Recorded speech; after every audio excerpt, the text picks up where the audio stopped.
She never meant for him to see it. The name had been sitting in her phone for months, hidden in plain sight, a private joke she told only to herself in the dark of her apartment when the loneliness got too loud. Future husband. Maybe. 3 words. Saved under the contact of the one man she could never have. The richest man she knew. Her best friend. The father of a little girl who had already stolen her heart without permission. And now he was standing in her kitchen, holding her phone, staring at the screen, completely silent.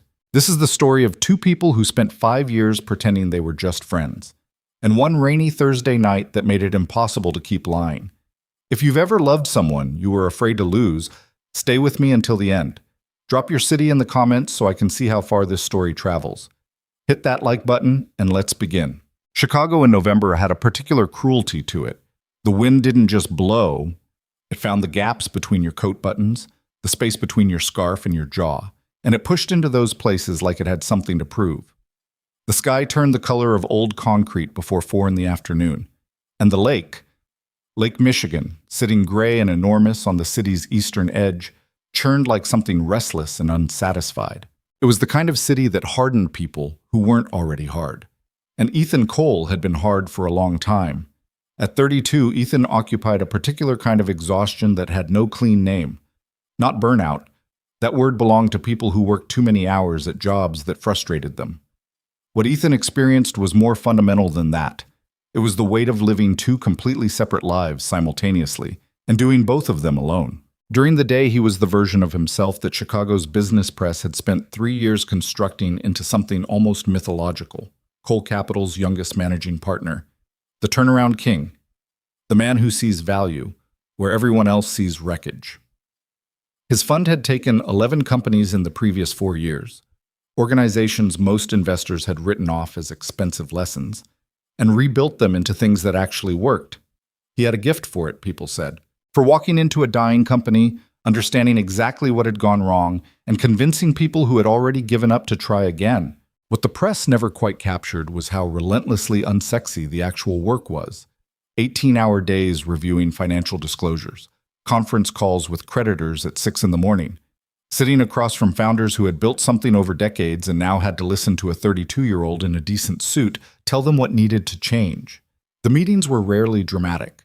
They were mostly just long and tiring, and required the kind of sustained attention that left you feeling scraped empty at the end of every week. He kept an office on the 41st floor of a building on Wacker Drive with windows that looked out over the river. He had a good assistant named Marcus who managed his calendar with military precision. He had a driver, though he used him less than people expected because he genuinely preferred driving himself. It was the 1 hour of the day when nobody needed anything from him, and he could just be a person moving through the world. In the evening, the other Ethan Cole took over. This Ethan wore sweatpants. This Ethan knew which brand of mac and cheese his daughter would actually eat versus the kind she would push around the bowl with theatrical suffering until he gave up and made her toast. This Ethan had learned to braid hair by watching YouTube tutorials at 11 o'clock at night, sitting on the bathroom floor with his phone propped against the toilet tank, practicing on a plastic doll until he could do something that resembled what his daughter asked for. Her name was Lily. She was 7, and she was the most complete and complicated person Ethan had ever met. She had her mother's dark eyes that somehow communicated an entire emotional landscape before her mouth had formed a single word. She had Ethan's stubbornness, which was sometimes charming and more often genuinely difficult to manage when it was pointed at him. She collected rocks, not polished gemstones or anything organized, just rocks she found interesting, picked up from sidewalks and playgrounds and the parking lot of the grocery store, which she kept in a cardboard shoebox under her bed. She had opinions about her rocks. She had named several of them. She was the best thing in his life and also the thing he was most terrified of failing. Her mother, Claire, had died when Lily was 3. An aneurysm, one of those catastrophic medical events that arrives without warning, gives you no time to negotiate, and leaves behind a silence so large it reorganizes everything around it. Ethan had been in a meeting when it happened. He never fully forgave himself for that, even though no rational part of him believed being present would have changed anything. Grief didn't care much about rational. For the first year after Claire died, Ethan functioned the way machines function when they've been programmed to keep running past the point of sense. He worked. He took care of Lily. He went to the therapy sessions his business partner insisted on with the same grim determination he brought to difficult board meetings.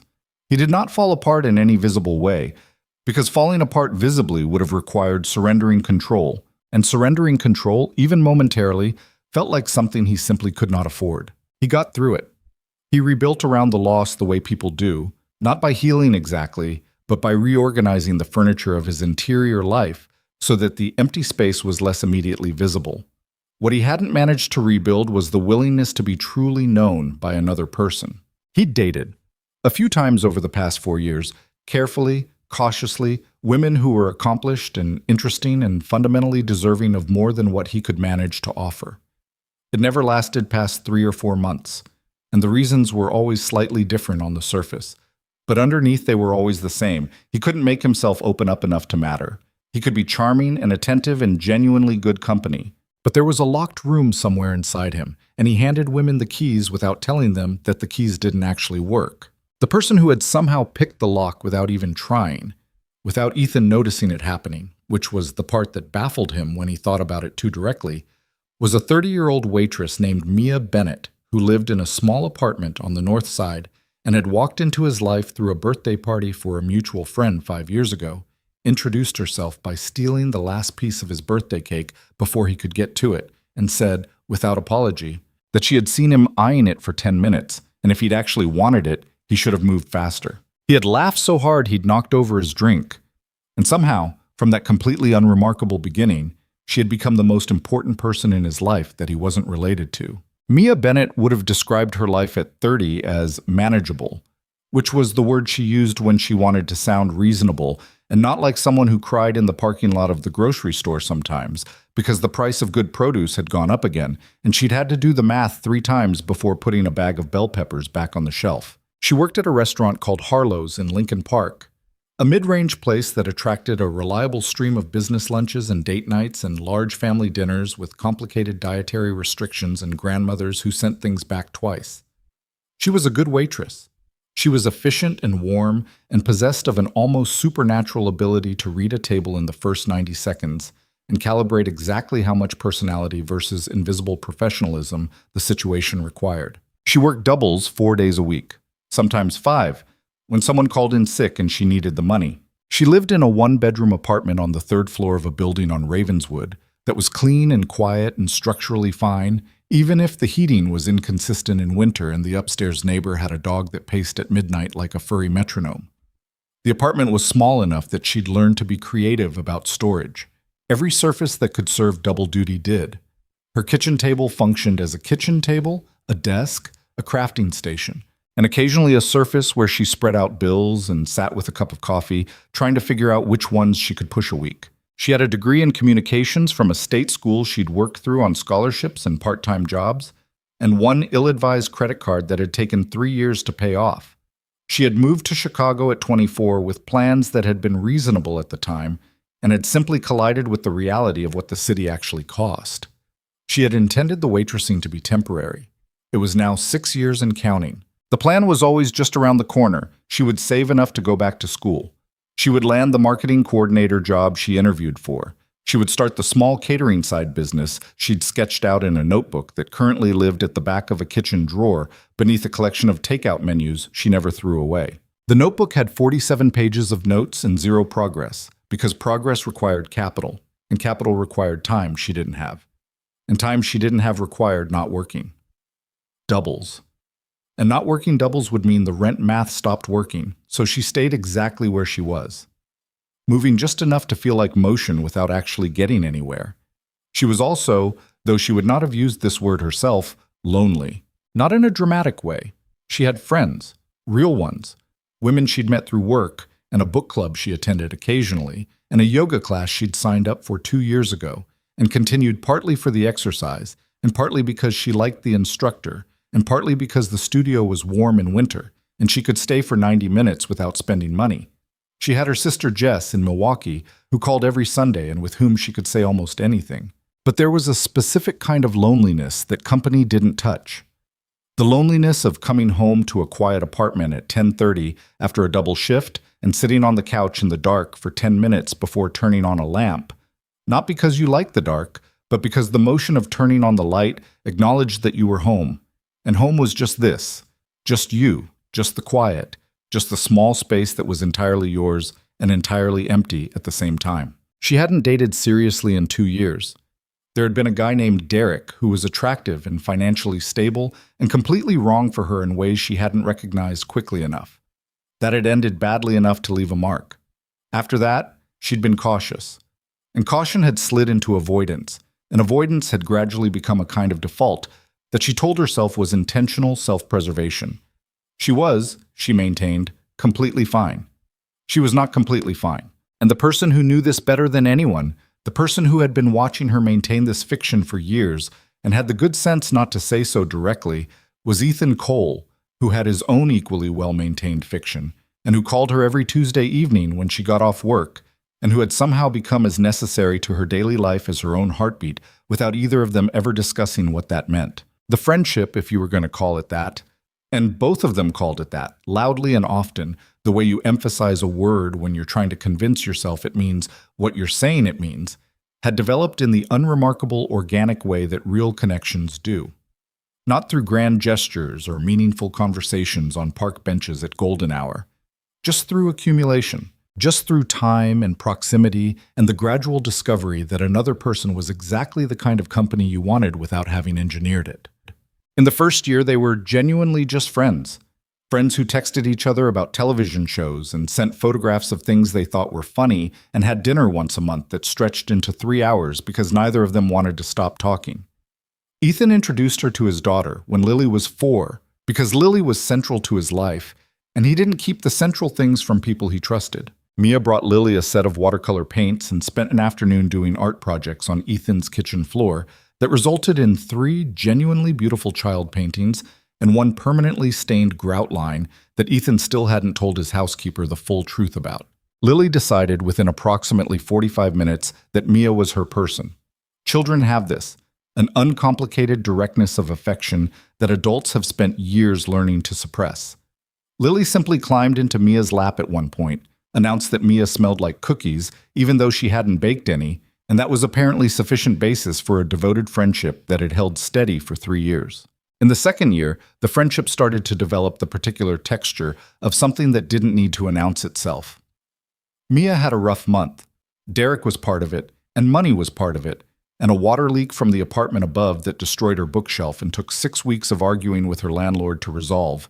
And Ethan showed up on a Thursday night with Indian food and no particular agenda and just sat with her while she talked about it. And then they watched 2 bad movies and he didn't go home until midnight because neither of them had noticed how late it was. Her shelf got fixed because Ethan hired someone, insisting afterward that it had been embarrassingly cheap and she wasn't allowed to feel weird about it, which she felt weird about for 2 weeks before deciding he was right. He had a shelf problem himself, it turned out. Not a metaphorical one.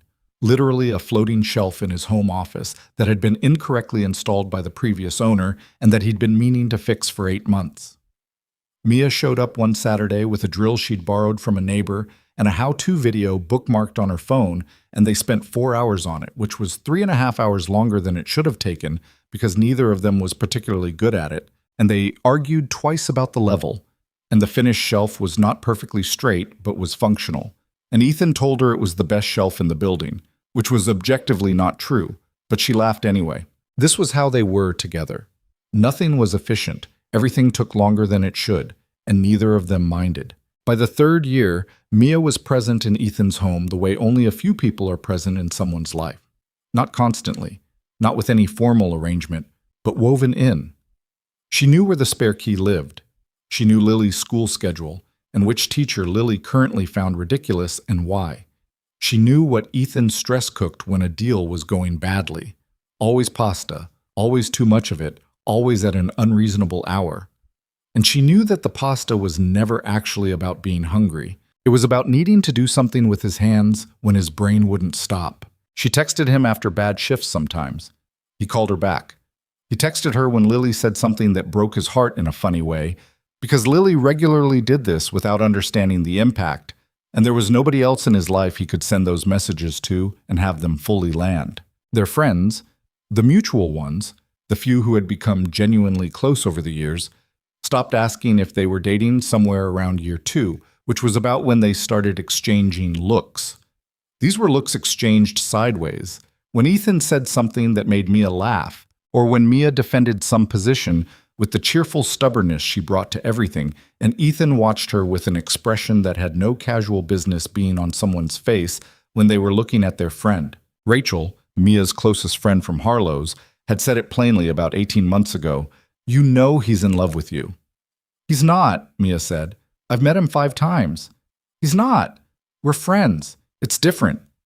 Rachel had the good sense not to push, but she also did not retract the observation, and it lived in the back of Mia's mind for weeks afterward like a splinter she couldn't quite reach. The thing was, and this was the thing Mia circled around in the dark, late at night, the thing she had never said out loud to anyone, including her sister, she knew what the look on his face meant. She knew because she made it too, and she knew what hers meant, which meant she understood what his meant, and understanding what it meant while having absolutely no intention of doing anything about it was a particular kind of quiet suffering that she'd become skilled at managing. She hadn't done anything about it because of a calculus she'd run so many times it had worn grooves in her. Ethan Cole was a billionaire. She worked doubles to afford bell peppers. He lived in a 4-bedroom house in Lincoln Park with original crown molding. She lived in a 1-bedroom with a neighbor whose dog paced at midnight. He had attended every major cultural event in Chicago in the last 3 years. She had attended his events as his guest, wearing the same black dress she'd bought 4 years ago and hoping nobody looked too closely. She was not stupid about the world. She had grown up watching what happened when people reached for things significantly outside their weight class. She had watched her mother do it twice, marry men who were supposed to lift her up and instead left her right where she'd started, except now also confused and embarrassed. She had told herself very clearly at 24, be realistic. Know what you are and what you're not. Don't let a feeling make your decisions for you. What she hadn't fully accounted for was how the feelings would compound with time. How 5 years of being the person someone called first, the person someone trusted with their daughter, the person someone looked at like that, how that would slowly become impossible to pretend away. She had tried to date other people. It hadn't worked. Not because she compared everyone to Ethan explicitly, but because something just kept being absent. Some quality of ease, of recognition, of that specific comfort that she'd stopped noticing was rare until she was in someone else's company and it wasn't there. She had not told Ethan any of this. She had saved his contact as future husband, maybe on a night in June, late, after getting home from a work event he'd invited her to, a little warm from the wine and a lot warm from watching him take care of everyone in the room the way he always did. And she had told herself it was a private joke that didn't mean anything. She would change it eventually. It was just funny. It was just for her. It stayed for 6 months. And then, on a rainy Thursday in November, everything changed. It had started the way most important evenings start, with absolutely no warning that they were about to become important. Mia got off her shift at 6 and texted Ethan on the bus home. Nothing meaningful, a complaint about a table of 6 who had camped for 2 hours and left a 15% tip on a large check, which she punctuated with an emoji she used specifically for low-grade life injustice. He texted back, "Come over. Lily's with my parents tonight. I'll cook." She texted back a single word. "No." He sent back, "Mia." She sent, "Last time you cooked, you somehow made chicken sad." He sent, "I've improved." She sent, "You haven't, but fine." She went home first, changed out of her work clothes, the black pants and white shirt that smelled like other people's dinners, and put on jeans and a sweatshirt that had a small bleach stain near the hem she kept forgetting to throw away. She pulled her hair up. She didn't put on more makeup because it was Ethan, and she'd given up pretending she was someone who wore makeup to hang out with Ethan 2 years into this friendship. She took the bus to his neighborhood. It was raining by the time she got there. The kind of November rain that couldn't commit to being snow, but also wasn't really interested in being rain, just cold and vaguely menacing and everywhere at once. She stood on his front porch for 15 seconds digging for her keys. She had a key, had had one for 2 years, and she used it without ceremony because that was the kind of friendship this was. And then she was inside, in the warmth, hanging up her coat in the entryway where she always hung it. The kitchen smelled like garlic and olive oil and something that had been slightly overcooked, which tracked. "Told you," she said, coming around the corner. Ethan was standing at the stove looking at a pan of pasta with the particular expression of a person who had done everything the recipe said and things had still not gone well. He was still in his work clothes, dress pants, sleeves rolled up, tie gone. He'd loosened the top button of his shirt. He looked, as he always did in this mode, like someone who was extremely good at certain things and actively bad at this one specific thing. "It's fine," he said, without conviction. "What happened to it?" "I don't know. I followed the instructions." She came up beside him and looked in the pan. "Did you salt the water?" A pause that lasted 1 second too long. "Ethan, it has sauce." "Salt the water." She took the spoon from him with the ease of someone who had done this many times, because she had done this many times. "Go sit down. I'll fix it. I can fix my own pasta." And yet, he laughed. Not a big laugh, just a short, genuine one, and stepped back and let her take over, leaning against the counter and watching her move around his kitchen with the ease of long familiarity. She knew where the salt was. She knew which burner ran hot. She knew the pasta strainer was in the third cabinet from the left, and not the second, which was where anyone would logically put it, but where Ethan didn't, for reasons she'd stopped interrogating. "How was your day?" he asked. "I told you about the table." "Before the table." She considered. "Slow morning. Got assigned to a private room for a corporate lunch, and the meeting went long, and they kept ordering dessert rounds, and I stood in the hallway for 45 minutes reading a Wikipedia article about the history of velvet." "What did you learn?" "That velvet has a surprisingly complicated past and that I should have gone to culinary school." "You hate cooking." "I hate cooking what I currently have access to. If I had better equipment, I think I'd feel differently." "Do you actually believe that?" "No," she said. "But it's a nice thing to believe." He was quiet for a moment. Outside, the rain had gotten heavier, drumming against the kitchen window in an inconsistent rhythm that was almost musical. The kitchen was warm. The overhead lights were on, but she'd turned on the small lamp on the counter too, because she always did. She found overhead-only lighting depressing, which Ethan had noted once and thereafter kept a small lamp on the kitchen counter available. She'd never asked if he'd done that deliberately. She'd thought about asking. She hadn't asked. She was stirring the pasta and he was leaning against the counter, and they were talking about nothing, about the Velvet Wikipedia article, about a thing Lily had said at school that week that had been both deeply 7-year-old and somehow profound in a way that made Ethan still confused about how to respond to it. And the evening was doing exactly what evenings between them always did, which was expand comfortably to fill whatever space was available. She had a wooden spoon in one hand and was reaching for a pinch of dried oregano with the other when her phone buzzed on the counter. She looked at her hand, the one holding the spoon, which was covered in sauce. "Can you check that?" she said, without really thinking about it. Ethan, also without thinking, picked up her phone. And then he stopped. She turned to look at him when the silence lasted 1 beat too long. His face had changed.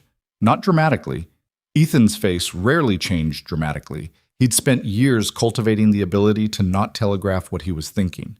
But she knew his face with the precision that came from 5 years of watching it, and something had shifted in the set of his jaw, in the quality of his stillness. "Ethan?" He looked up from the phone slowly, and she could see, in the half-second before his expression fully composed itself, that whatever he'd read had reached him somewhere he hadn't expected. He turned the phone toward her. The screen was lit up with a notification from a friend, and right there, at the top of the screen, was her contact list preview that had decided, in the unhelpful way that phone interfaces revealed things you hadn't chosen to share, to display the name she'd saved him under. Future husband. Maybe. Mia felt her entire body do something she had no name for.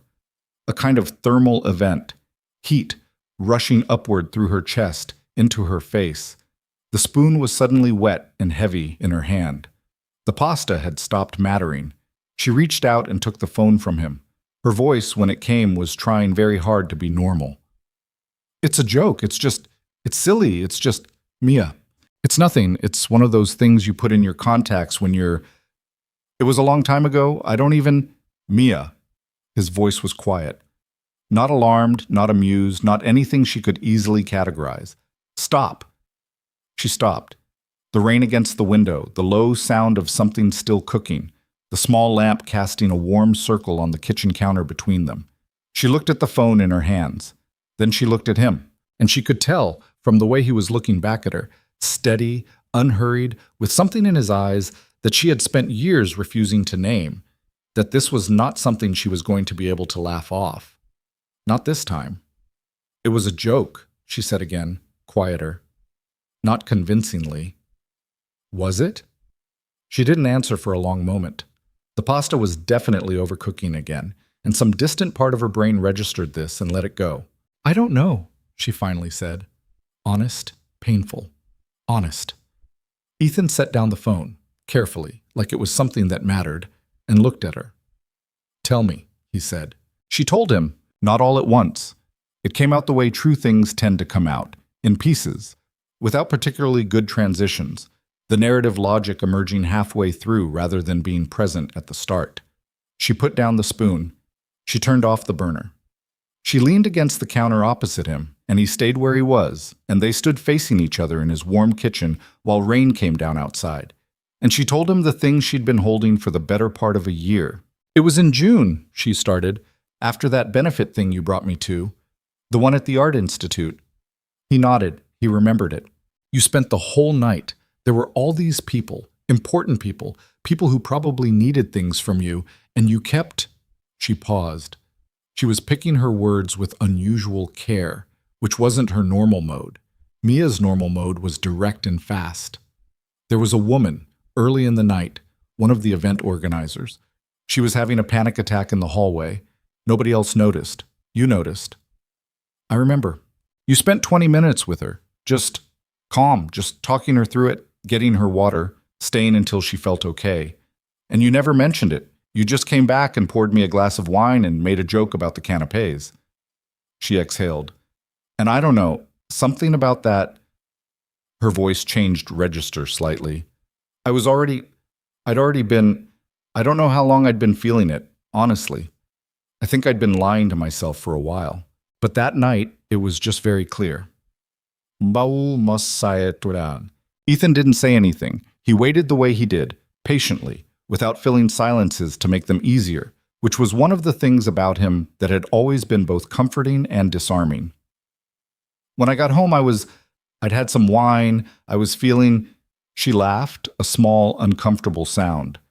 I changed the name in my contacts, and I told myself it was funny, a private joke, something to make me laugh when you texted me about boring work things. Did it? At first, she looked at the phone on the counter. Then it just kept being there. And every time you texted me, I'd see it before I opened the message, and it stopped being funny and started being something else. She looked up at him. This part was harder to say. I didn't do anything about it because... You know why I didn't do anything about it, Ethan? He waited. Because look at this, she said, and she meant everything. His house, his life, the life that existed on the other side of the one she had. And look at me. I'm a waitress in Lincoln Park. I'm 30 years old and I'm still doing the math on bell peppers at the grocery store. I couldn't even... She shook her head. I didn't want to be someone who complicated your life because she'd convinced herself something could work that clearly couldn't work. I didn't want to be that person. That person, he repeated, the one who reaches for something and then pulls everything down because she miscalculated. Silence. Then Ethan pushed off the counter and crossed the kitchen. Not fast, just deliberate. He stopped in front of her, close enough that she had to tilt her head up slightly to maintain eye contact, which she did, because she was not going to look away from this. Can I say something? He asked. She spread her hands in a small gesture. Obviously. I've been lying to myself, he said, for longer than June. She felt something shift in her chest. She kept her face still. She was very good at this. Every relationship I've been in for the last 4 years, he stopped, started differently. There's a woman I went on 4 dates with last spring, Emma. She was great, smart, interesting, genuinely funny. My mother liked her, which is not a small thing. A pause. We went out for dinner on a Thursday and she said something. I don't even remember what it was. Something about a movie. And I thought, I should tell Mia about this. And then I realized I'd thought that exact thing on every single date I'd been on for 3 years. Whatever happened, whatever was interesting or funny or strange, my first thought was always you." Mia was quiet. "Lily talks about you," he said. "Unprompted. She'll be in the middle of something completely unrelated and she'll just bring you up. Like you're just part of the furniture of her mind, and I don't think she's wrong about that." "Ethan, I'm not done." His voice was gentle, but he wasn't stopping. I let myself believe it was just friendship, that this was just what a really good friendship felt like, and I'd been lucky enough to find it, and maybe it started that way. But somewhere it stopped being just that, and I didn't want to know it because, he paused, because if it's just friendship, then I can't lose it. If it's something else, then there's something to risk. And I've already lost. He stopped again. He didn't finish that sentence. He didn't have to. She understood what he hadn't said. She understood what it cost him to stand in this kitchen and say this much. "I am terrified," she said finally, "of what happens if this goes wrong." "So am I. We can't unknow each other. If it doesn't work, we can't go back. It doesn't work that way." "I know." "Lily." "I know," he said again. "I know." And then, quietly, "I know all the things that could go wrong. I've thought about all of them. They don't change what's true." She looked at him, really looked at him, at the set of his jaw, the tiredness around his eyes that he never quite shook, even when things were going well, the way he was standing here telling her the truth, even though truth-telling was not the natural posture of a man who had built an entire professional life around controlled information. "What is true?" she asked. And Ethan, who chose his words carefully in every context of his life, who was known professionally for precision and reserve, said the thing without dressing it up.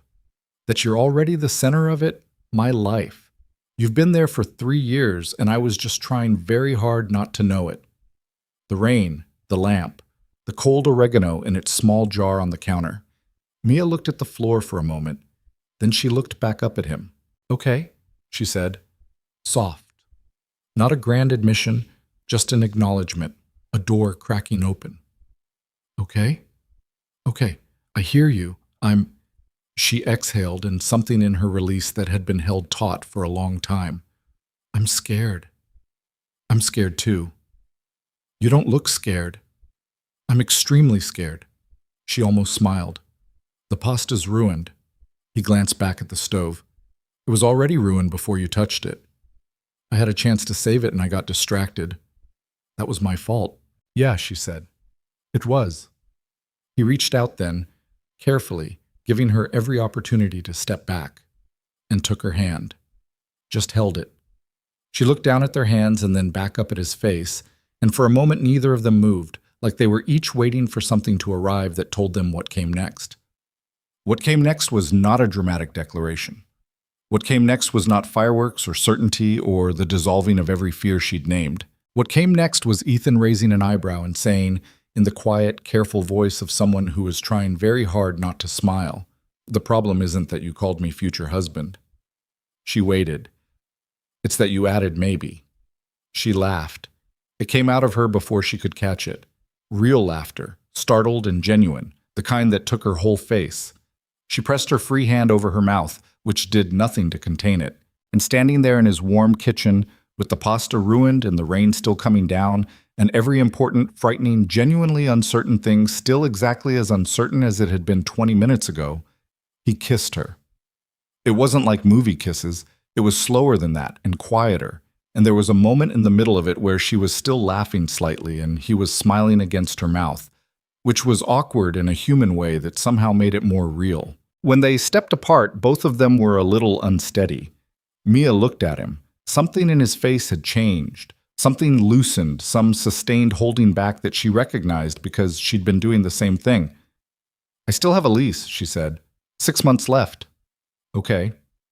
And I'm not doing anything dramatic. I'm not quitting my job. I'm not asking you to." "Good." She took a breath. "Because this is already, She shook her head. "I just want to know what this is before I know what it isn't." He nodded, and then, "Fair." They stood there for another moment, the rain, the lamp. We should probably eat something, she said. The pasta is... I saw bread. There's bread. Then we'll eat bread, she said, and you can tell me what Lily said about her rocks this week. He laughed, a real one, and she let go of his hand to open the cabinet where she knew the bread was kept, and he moved to get plates, and the kitchen was warm, and neither of them said anything profound. They didn't need to. The important things had been said. Everything else was just what came next. The bread was gone by 10 o'clock. They had eaten it at the kitchen counter, standing up, which was how people eat when sitting down would have made the moment too formal, when sitting down would have required acknowledging that something had shifted and they weren't quite ready to look directly at it yet. Mia had found cheese in the back of the refrigerator, and Ethan had located some leftover soup from 2 days ago that was fine when reheated, and they had assembled this mismatched dinner with the careful, slightly distracted energy of two people who were both thinking about something else and using the logistics of food to give their hands something to do. They talked. They always talked. This was never the problem between them. But the texture of the conversation that night was different in a way Mia kept noticing and couldn't quite name. Lighter, maybe. Or more careful. Like both of them were aware of a new arrangement of furniture in the room and were navigating around it without yet establishing where everything was going to live permanently. Ethan told her about Lily's rocks. He'd promised he would, and he did. A full account of the Tuesday afternoon when Lily had come home from school genuinely upset because a boy in her class had thrown a rock at another kid on the playground and gotten them all banned from bringing rocks to school, which Lily had experienced as a profound injustice targeting her specifically, even though she understood when pressed that she hadn't actually brought any rocks to school that day. The logic of the grievance was the logic of 7-year-olds, which was its own sovereign category. She wrote a formal complaint, Ethan said. Mia stopped chewing. She what? A formal complaint about the rock ban. She asked me how to spell arbitrary and discriminatory, and I helped her because I thought it was for something else, and then she showed me the finished document. He paused. It was addressed to the principal and her homeroom teacher, and for reasons I still don't fully understand, the Chicago Board of Education. Mia put her hand over her face. I didn't know whether to be proud or terrified, he said. Both, Mia said through her hand. That's both. That is exactly both, yes.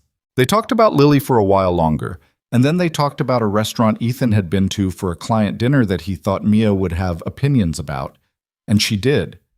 And the conversation moved the way it always moved between them, loose and associative, doubling back on itself. One thing leading to another thing that seemed unrelated until it suddenly wasn't. But underneath it, the whole time, was the knowledge of what had happened before the bread, the kiss, the things they'd said, the hands on the counter, the lamp, the rain. None of that had gone anywhere. It was just sitting there between them, not demanding immediate attention, but present in the same way that a decision you've made sits with you before you've told anyone else about it. Real, settled, and slightly terrifying. Ethan walked her out at 11:30. He got her coat from the entryway hook and held it open. An old-fashioned gesture she normally would have said something about, but tonight she just slipped her arms into it without commentary. He opened the front door and they stood on the porch together in the cold, looking out at the wet street. The rain had slowed to an intermittent mist that drifted more than fell. I'll get you a car, he said. It's fine. The bus. Mia. Ethan. A pause. Neither of them moving. It's late and it's raining, he said. Not a negotiation, just a statement. She looked at him for a moment. She could see him clearly in the porch light. The lines of tiredness in his face that she'd long stopped seeing as a deficit and had just started accepting as part of what he looked like. The careful way he was watching her now. The slight tension around his mouth that she recognized as the face he made when he was trying to not make a face. Fine, she said. He got the car.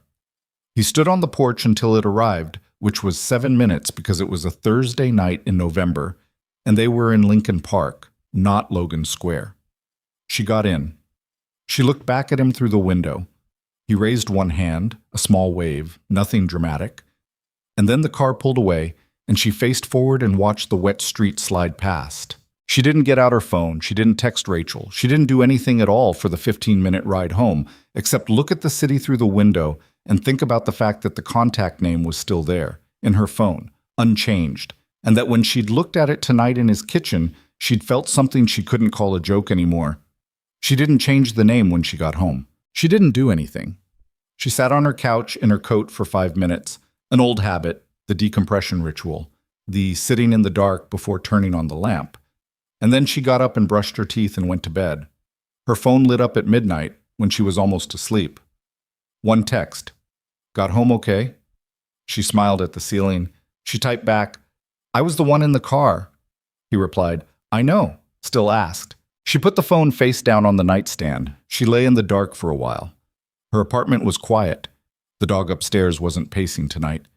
And the mist tapped softly on the window, and she lay there with the weight of the evening on her chest like something warm and complicated. She fell asleep before she could overthink it into something she was afraid of again. That was a minor miracle.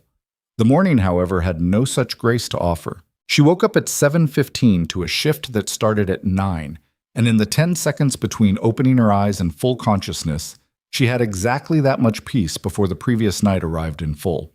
She lay there for a moment with the information. The bread and the soup, the lamp, his hand on hers, the kiss. The problem isn't that you called me future husband, it's that you added maybe. She pressed her palms against her face. What had she done? She sat up. She put her feet on the floor. She went through the functional motions of morning, coffee, shower, the deliberate construction of a human being capable of operating in the world, and she tried to be reasonable about the mess she'd made of her life in one rainy Thursday kitchen. The thing was, she knew herself. She knew how she operated. She was not a leap-first person. She was a calculated risk person, a person who mapped the exits before she walked into a room, who had learned through enough personal history that optimism was not the same as probability. And she had calculated many times that the probability of this going well was low enough to not attempt. And yet, she sat at her kitchen table with her coffee mug held in both hands. She always held it in both hands, a habit from winter mornings in the drafty apartment she'd had at 25. And she thought about the way he'd looked at her when he said she's already the center of it. She thought about the careful steadiness of it, the lack of performance in it. Ethan Cole in a meeting was all performance. Controlled, calibrated, presenting a version of himself designed to achieve a particular outcome. Ethan Cole in his own kitchen at 11 o'clock at night, after 5 years of proximity and one accidental revelation, had not been performing anything. That was what she kept returning to. He hadn't been smooth about it. He'd been halting in places. He'd stopped sentences and started them differently. He'd said I know 3 times in a row because he didn't have something better, and he was being honest instead of eloquent. Ethan could do eloquent. She'd watched him do it. Whatever had happened in that kitchen had not been eloquent. It had been true. She finished her coffee. She got dressed. She went to work. Harlow's at 9 in the morning was a specific kind of quiet. The restaurant not yet open for lunch, the kitchen doing its prep work, the low sound of commercial appliances and the back and forth of kitchen conversation drifting through the pass.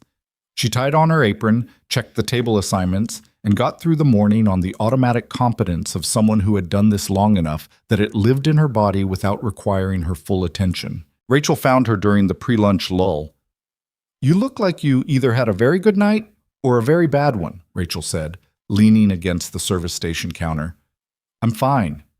You have the face. What face? The thinking face. You've been doing it since you got here. Rachel reached past her for a stack of cocktail napkins. Does it have anything to do with a certain person whose name I know better than to say out loud? Mia was quiet for one moment too long. Rachel's eyes widened incrementally. Mia, don't. I'm not doing anything. You're making a face. You made a face first. Something happened, Mia said in a tone that was deliberately flat. I'm processing it. I don't want to talk about it here. Something happened, Rachel repeated slowly. Something happened. Rachel, I've been telling you for 2 years. Please don't. That this was, Rachel, I have a 6-top that seated early and I need to. I'm going to need the full story, Rachel said, pointing at her. At the end of this shift, every detail. There are no details. Mia, fine. Some details, after the shift. She grabbed her order pad. Stop smiling like that. Rachel was already smiling like that. Mia walked away before it could get worse. The shift was long. It was a Friday, which meant the lunch rush ran hot and late and bled into an early dinner hour, and she didn't have the cognitive space to think about anything beyond table management and order accuracy until nearly 4 o'clock. This was, she recognized, a mercy. Her brain was not a safe place to spend unstructured time right now. Her phone had been in her apron pocket all shift. She'd checked it twice during break. There was one text from Ethan, sent at 2:30, which was when he was usually between afternoon calls, that said, Lily got a response from the principal. And then, 2 minutes later, she's requested a follow-up meeting. Mia snorted out loud at the second text. Then she typed back, "She is absolutely your child." He replied, "I genuinely don't know how to feel about that." She replied, "Pride. It's pride. Let yourself feel it." It was normal. It was completely normal. It was what they always were with each other. The quick back and forth that had no stakes and was just the daily evidence of two people who existed in each other's lives. And it was exactly the same as it had always been, and also completely different, and she was not going to think about what it being different meant while she was standing in a restaurant with 4 tables needing her attention. She thought about it anyway. After the shift, Rachel extracted the story from her with the patient efficiency of someone who had been waiting a long time for it and was not going to let nerves or deflection get in the way. They sat in the break room with their shoes off, a post-shift ritual for both of them, and Mia gave her the broad outline, the phone, the contact name, his face when he saw the screen, the conversation in the kitchen, the bread, what he'd said about her already being the center of his life. Rachel was quiet through most of it, which was how she listened when something actually mattered. When Mia finished, Rachel picked up her coffee cup, found it empty, set it back down. "How do you feel?" she asked. "Terrified." "Of what specifically?" "Of the fact that it's real now. It was easier when it was just a thing I kept to myself." Mia looked at the ceiling. "When it was just mine, I could manage it. Now it's out there. And it has to be something or it has to not be something, and there's no neutral option anymore." Rachel nodded. "But do you want it to be something?" A very long pause. "Yes," Mia said, quietly, like it cost something to say. "Then you already know what this is," Rachel said. Mia looked at her. "That's it? That's the advice?" "What other advice is there?" "The practical kind. The kind that accounts for all the ways this could go completely wrong?" Rachel tilted her head. "Like what?" "Like, we've been friends for 5 years. That's not recoverable if this falls apart. Like, he has a daughter who is already attached to me and I am attached to her. And that is a catastrophic amount of emotional stakes for a relationship that doesn't even exist yet. Like," she stopped. This was the one she always came back to. "Like he lives in a house with original crown molding, and I still do the bell pepper math, Rachel. The gap between our lives is not a small thing." Rachel was quiet for a moment. Then she said something Mia hadn't expected. "Do you think he doesn't know that?" "What?" "Ethan, do you think he's unaware of the difference in your financial situations?" "I mean, obviously not, but so he knows. And he said what he said anyway." Rachel shrugged. "I'm not saying it's not complicated. I'm saying that particular complication is one he's already looked at and decided it doesn't change anything. That's his decision to make." Mia didn't answer. She was picking at the hem of her apron. "The bell pepper thing," Rachel said more gently. "That's you. That's your assessment of what you are and what you're worth. I don't think it's his." The break room was quiet. The sound of the kitchen winding down reached them from behind the door, the clatter and conversation gradually diminishing as the closing crew moved through their work. "I hate it when you're right," Mia said finally. Rachel picked up the empty coffee cup again, seemed to remember it was empty, and set it back down with resignation. "I know, it's a burden." She went home on the bus. It was fully dark by now. 6 o'clock in November was the full dark of a different season, the kind of darkness that arrived early and stayed long.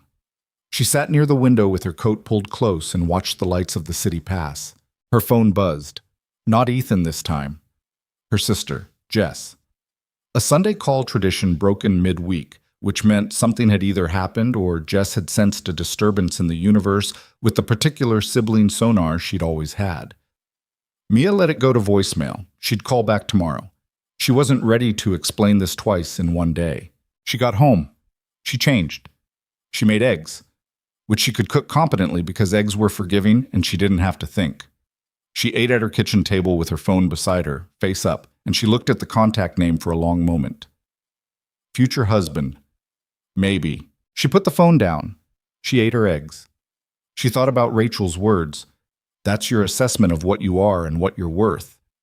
And she sat with the discomfort of recognizing that a significant portion of her terror was not about Ethan at all. It was about herself, about the deep, stubborn conviction she carried, one she'd been carrying so long she'd stopped noticing its weight, that the version of herself who existed right now in this apartment, with this job and this lease and this careful budget, was not enough for the life she actually wanted, not enough for him. She washed her plate. She turned off the kitchen light. She sat on the couch and stared at the ceiling for a while, and she thought about the 7-year-old who had climbed into her lap 3 years ago and announced she smelled like cookies, and the way that small thing, that unprompted, fully convinced small thing, had meant something she hadn't allowed herself to name until now. The phone lit up at 8:15. You free Saturday? From Ethan. Lily's soccer game is at 10. She's been asking. She read it twice. She understood what she was being asked, not just to the game, but into something. The clarity of the invitation, the simplicity of it. Not a grand gesture, not a declaration, just come to the game she's been asking. Just, here is my actual life, the daily one, the messy one with soccer on Saturday mornings. Come be in it.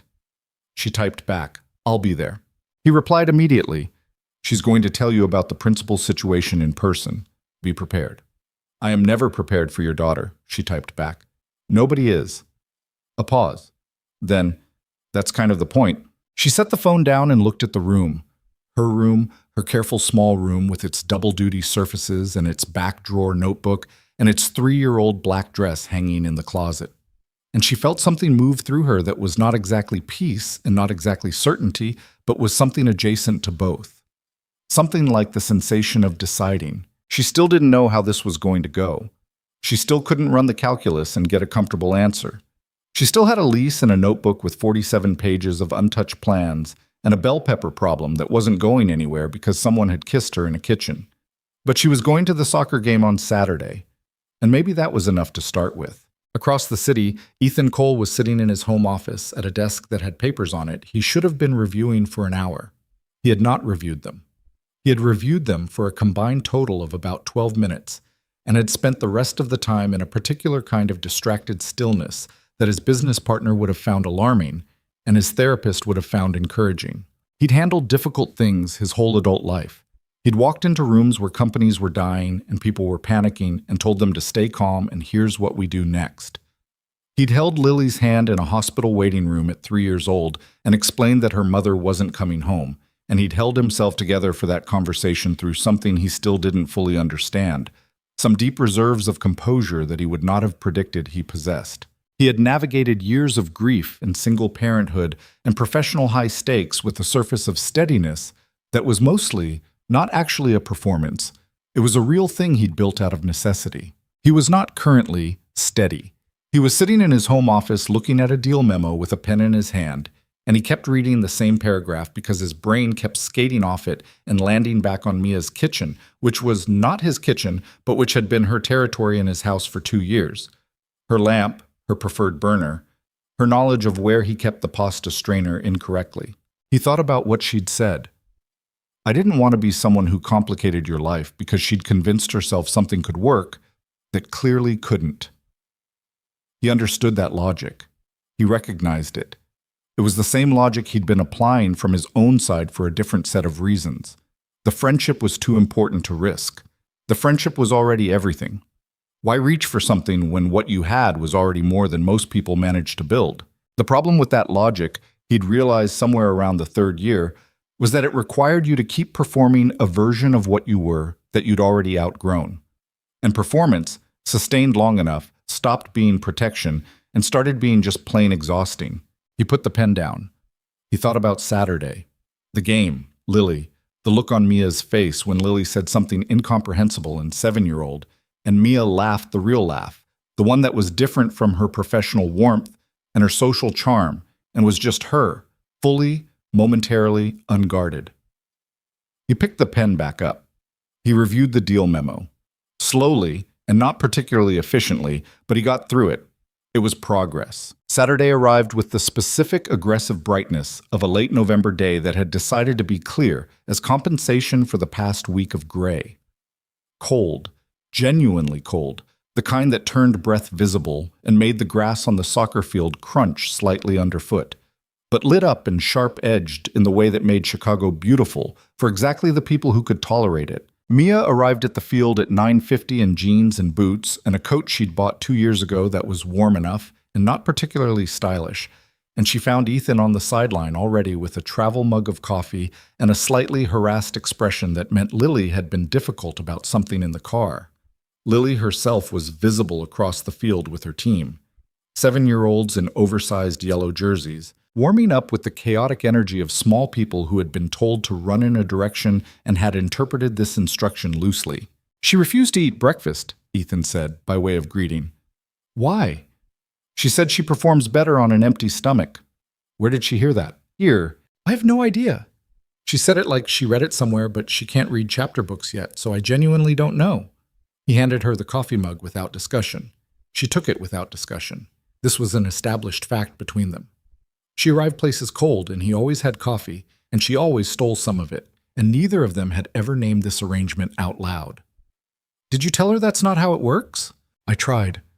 She informed me she was the one playing soccer today, not me." Mia looked across the field at the small, yellow-jerseyed figure. "She's not wrong." "She's absolutely wrong. She's just 7 and confident, which is different."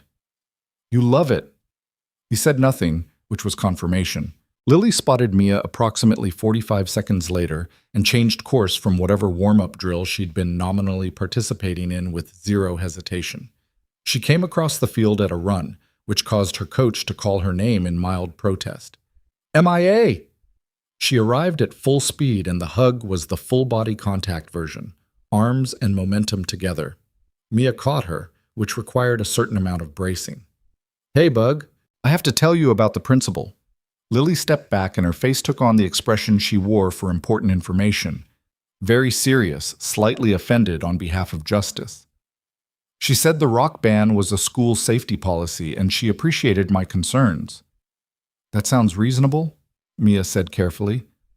Lily looked at her with the specific expression of someone hearing an unacceptable take. "She didn't address my second point." "What was your second point?"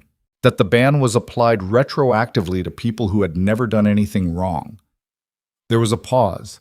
Mia glanced at Ethan. Ethan was looking somewhere else with the particular studied innocence of a man who had already had this conversation and made his position known and was staying out of this round. "That's a really good point," Mia said. Lily nodded. "I requested a follow-up meeting." "Your dad mentioned." "She hasn't responded yet." A pause. "I'm giving her until Monday." "And then?" Lily considered this with genuine 7-year-old gravity. "I'll write a second letter." "Lily," her coach called from across the field. "We're starting." She turned immediately. The switch from formal grievance mode to soccer mode was instant and total. "Watch me score," she told Mia, and then she was off at a run, yellow jersey flapping. Mia turned to Ethan. He was watching his daughter go with an expression he didn't fully control when he wasn't paying attention to controlling it. Something open and unguarded and complicated in the way that loving small people who are simultaneously yourself and completely not yourself was always complicated. "She's going to be a lawyer," Mia said. "I know." "Or a senator." "I know," he said again. Something in his voice was rueful and proud in equal measure. They stood on the sideline and watched the game. Lily's team played the way 7-year-olds play soccer, in a moving cluster that tracked the ball like a single organism, individual positions dissolving and reforming, the tactical structure the coach had presumably attempted to convey, visible only in fragments. Lily was fast and competitive and not particularly concerned with the official rules of the game when she felt the official rules of the game were suboptimal. She did not score, but she did have 2 close moments and 1 instance of celebrating someone else's goal with equal energy to what she would have given her own. At halftime, Ethan and Mia stood together while Lily's team clustered around their coach. The morning had warmed slightly, not much, but enough to make standing outside bearable, especially with the coffee Ethan had produced a second travel mug of at some point, which Mia was now holding. "Can I ask you something?" Ethan said. She looked over at him. "You're going to ask anyway. I want to ask first this time." "Then ask." He was quiet for a moment, eyes still on the field. "Are you okay?"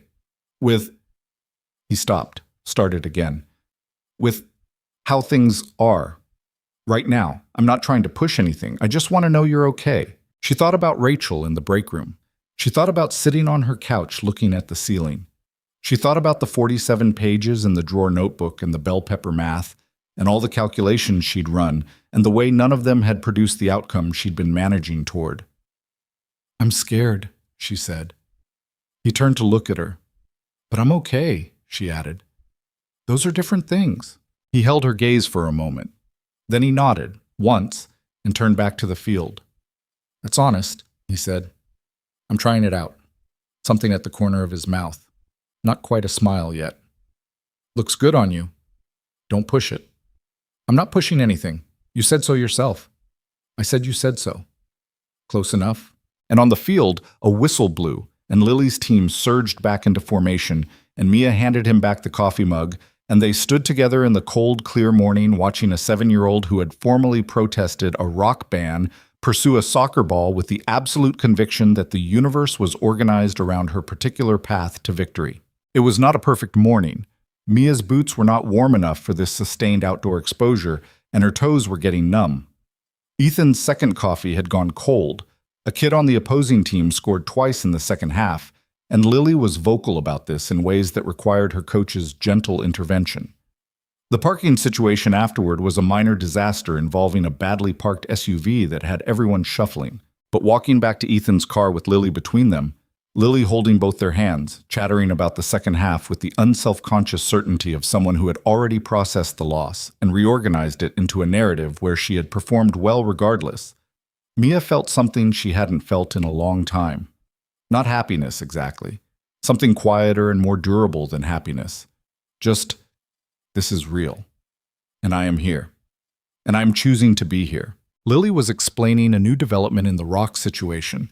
Apparently another child had approached her at recess with solidarity and a smooth gray stone as a symbol of support.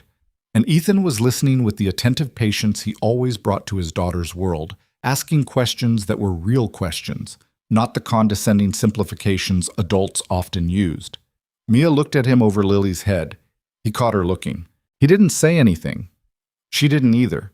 It was just a moment, a half-second of contact, unperformed, nothing to read into except exactly what it was, which was two people on a parking lot in November who had stopped pretending to each other. Then Lily said something about the stone being sedimentary and looked up at both of them for a reaction. And the moment passed, and Mia said, "How do you know what sedimentary means?" And Lily said, "I know lots of things," with a serenity that was frankly impressive. "She's right," Ethan said. "She does." "Stop encouraging her," Mia said. "I'm not encouraging her. I'm confirming a fact." "That's the same as encouraging her." Semantics. Lily watched this exchange with visible satisfaction, the way she always did when they bickered mildly. The expression of a small person who had correctly identified that this was not real conflict and was actually something else, even if she didn't have the vocabulary for what. She was 7. She had time. They all did. 3 weeks passed. Not quietly. Nothing in either of their lives moved quietly, but without the kind of dramatic forward motion that the Thursday kitchen might have implied was imminent. They didn't have a conversation where they defined what was happening. They didn't sit down and map out expectations or establish language for the thing that existed between them now.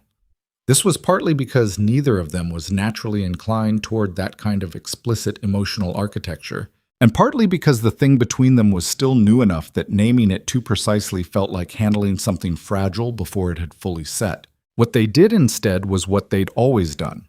They existed in each other's lives, but now with the particular awareness of people who had stopped pretending about why. Mia still came over on Tuesdays because Tuesday had been their standing night for 3 years, and there was no reason to change that. Ethan still texted her about Lily, still called on the drive home when a deal was going badly, and he needed someone to talk to who wouldn't ask him about the deal. Lily still treated Mia's presence as a completely natural feature of the world, the way children treat things that have always been true. But there were differences. Small ones, the kind that wouldn't have registered to anyone not paying close attention. He remembered on a Wednesday night that she'd mentioned her heating had been unreliable again. He didn't say anything to her about it directly. He knew she'd push back, had watched her push back on every offered help that felt too large. But he texted her landlord's name and said, "I know a contractor who's done HVAC work in buildings like yours, wants nothing for the consultation, if you want the number." She had looked at that text for a full minute before typing back, "Send it." He sent it. She called the contractor. The heating got fixed in 4 days, which was about 5 weeks faster than it would have happened through the landlord alone. And she didn't ask Ethan how much it had actually cost because some things were better left unexamined. She showed up at his office on a Thursday with lunch, unannounced, which she never did, because he'd mentioned in passing the night before that he had back-to-back meetings until 7 and had forgotten to eat. His assistant Marcus, who had worked with Ethan for 4 years and possessed an excellent read on the terrain of his boss's life, held the bags for her while she signed in at the front desk and said, without any particular inflection, "I'll let him know you're here." The expression on Marcus's face was the expression of a man adding a piece of information to an internal file he'd been maintaining for some time. Ethan came out of a meeting 7 minutes early, which was something he essentially never did. "You didn't have to do that," he said. "I was nearby." She wasn't nearby. Lincoln Park to Wacker Drive was 25 minutes on the bus. "I got the soup from that place on Randolph you like." He looked at the bags. He looked at her. Something moved through his face that he didn't fully suppress. "Thank you. Don't make it weird." "I'm not making it weird. You're doing the face." "I don't have a face." "You have several faces and you're doing one of them right now." She handed him the bags. "Eat. I'm going back." She turned to leave. He said her name. She turned back. He was just looking at her. The 41st floor atrium, glass and clean lines, and the professional hum of a building full of people with places to be, and Ethan Cole standing there with a paper bag of soup, looking at her the way he did when he had something to say and was deciding how much of it to say. "What?" she said. "Nothing," he said. "Thank you." She held his gaze for 1 beat, 2. "You're welcome," she said, and turned and walked back to the elevator and was almost certain he watched her go. She told herself this didn't mean anything particular on the bus home and was not entirely convincing. The complications arrived the way complications always do. Not all at once, but in accumulation. The first was Ethan's mother. Margaret Cole was a 71-year-old woman who had spent 40 years married to a civil engineer and had subsequently transferred the organizational precision of an engineering household onto everything else in her life, including her 2 children, her 4 grandchildren, and her careful opinions about who should be in their lives. She loved Ethan with the specific ferocity of a woman who had watched her son lose his wife and raise a daughter alone, and had never fully forgiven the universe for the arrangement, even while she deeply admired how he'd managed it. She had met Mia 3 times over the years. At Ethan's birthday dinner 2 years ago, at Lily's school spring concert last May, and at a casual family lunch that Ethan had been unclear about whether Mia being there was deliberate or incidental. Margaret had been cordial each time, warm even. But there was a quality to her warmth that Mia had noticed without being able to fully categorize, something assessing in it, a careful attention that went slightly beyond social pleasantry. She got the call on a Wednesday morning, which was strange because Ethan's mother had never called her directly. She had Mia's number. They'd exchanged it once for logistics purposes, but in 3 years she'd never used it. "Mia." Margaret's voice on the phone was measured and pleasant, and somehow also a clear indication that pleasantness was a choice she was making, not a default. "I hope I'm not interrupting anything." "No, I'm not in until noon today." She was standing in her kitchen in socks. "Is everything okay?" "Everything is fine. I wanted to speak with you about Ethan." A pause calibrated to let this land without being dramatic. "I've noticed some changes in the last few weeks. He seems different. Lighter, maybe, is the word. I asked him if something had happened, and he said nothing significant, which is how Ethan says that something significant has happened." Mia was quiet. She was very carefully quiet. "I'm not asking you to tell me what's between you," Margaret said. "That's not my business, and Ethan would correctly tell me it's not my business. I'm calling because I want to say something, and I thought it was better to say it directly to you rather than through him. Okay, Mia said. I've watched you with my son for 3 years. I've watched you with my granddaughter. I've watched how Ethan is when you're in the room, which is different from how he is with other people, has always been different, and I want you to know I see that. A pause. I also want you to know that whatever you're worrying about, and I can tell from how you just went quiet that you're worrying about something, it's not what you think it is. Mia sat down on the kitchen chair. Mrs. Cole. Margaret, please. Her voice had shifted slightly, less calibrated, more direct. Ethan has been alone for 4 years. Not just as a single parent, genuinely alone in the way that matters. He has people who care about him, and I'm one of them, and I haven't been able to touch the part of him that's been locked up since Claire. You have. A beat. I don't say that lightly. There was a silence that Mia didn't quite know how to fill. I'm not trying to put pressure on you, Margaret continued. I'm trying to tell you that from where I'm standing, you already belong in this family. You have for a while. The rest is details. Mia stared at the surface of her kitchen table, the grain of the wood, the small coffee ring stain she'd never fully removed.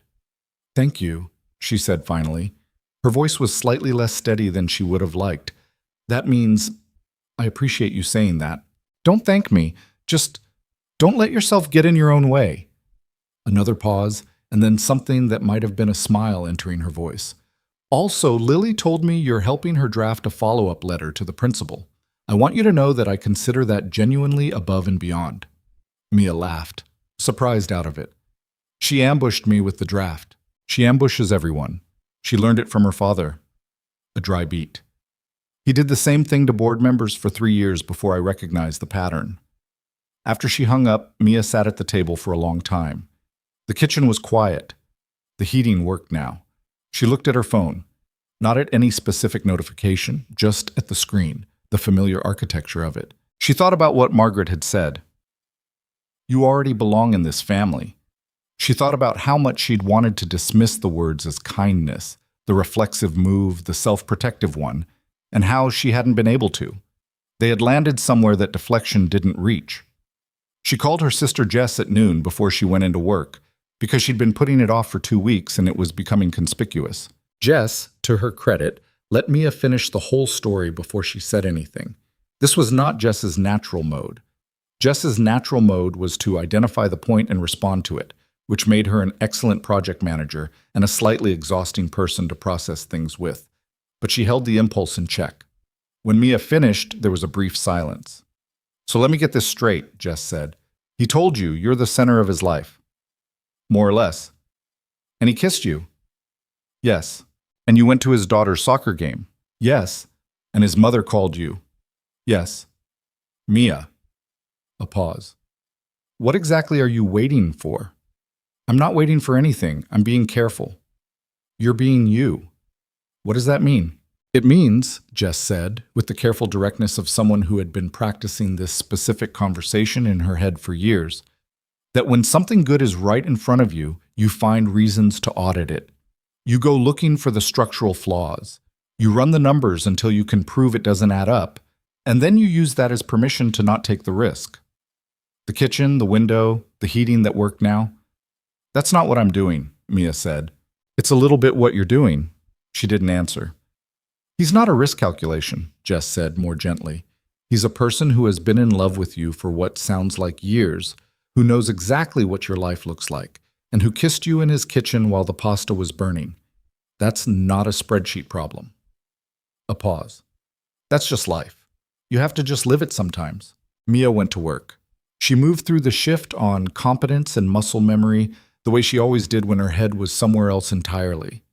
She took orders and remembered modifications and refilled coffee and smiled at tables with the warm professionalism she'd spent 6 years developing, and underneath all of it, she was turning her sister's words over like the rocks in Lily's collection, looking at the weight of them, the texture. You have to just live it sometimes. The second complication arrived 4 days later, which was Ethan's business partner, Daniel Park. Daniel had been Ethan's partner at Cole Capital for 5 years. He was 40, sharp-minded, and possessed of an absolute absence of sentimentality that made him extremely effective in his professional life and occasionally difficult to have a personal conversation with. He and Ethan had the particular dynamic of two people who had been through enough together that the relationship had its own grammar, its own shorthand, its own understood limits. He also knew Ethan better than almost anyone, which was why, on a Thursday morning over coffee before their 8 o'clock meeting, he looked across his desk and said, without preamble, "What's happening with Mia?" Ethan looked up from his copy of the meeting materials. "What? You've been distracted for 3 weeks. Not in a bad way. Actually, you've been oddly easier to work with, which I find suspicious. And you mentioned her twice yesterday in contexts that didn't require mentioning her." Daniel held his coffee mug in both hands with the equanimity of a man who had no intention of pretending this conversation wasn't happening. "So, what's happening?" "Nothing that affects the fund." "I didn't ask about the fund. I asked about you." A pause. Ethan sat back. This was the particular discomfort of being known by someone, the way it removed the option of performing fine when you weren't fine, or performing normal when normal had shifted. "Something changed," he said finally. Not a full disclosure, just the minimum honest answer. Daniel looked at him. "Something you want to change back?" "No?"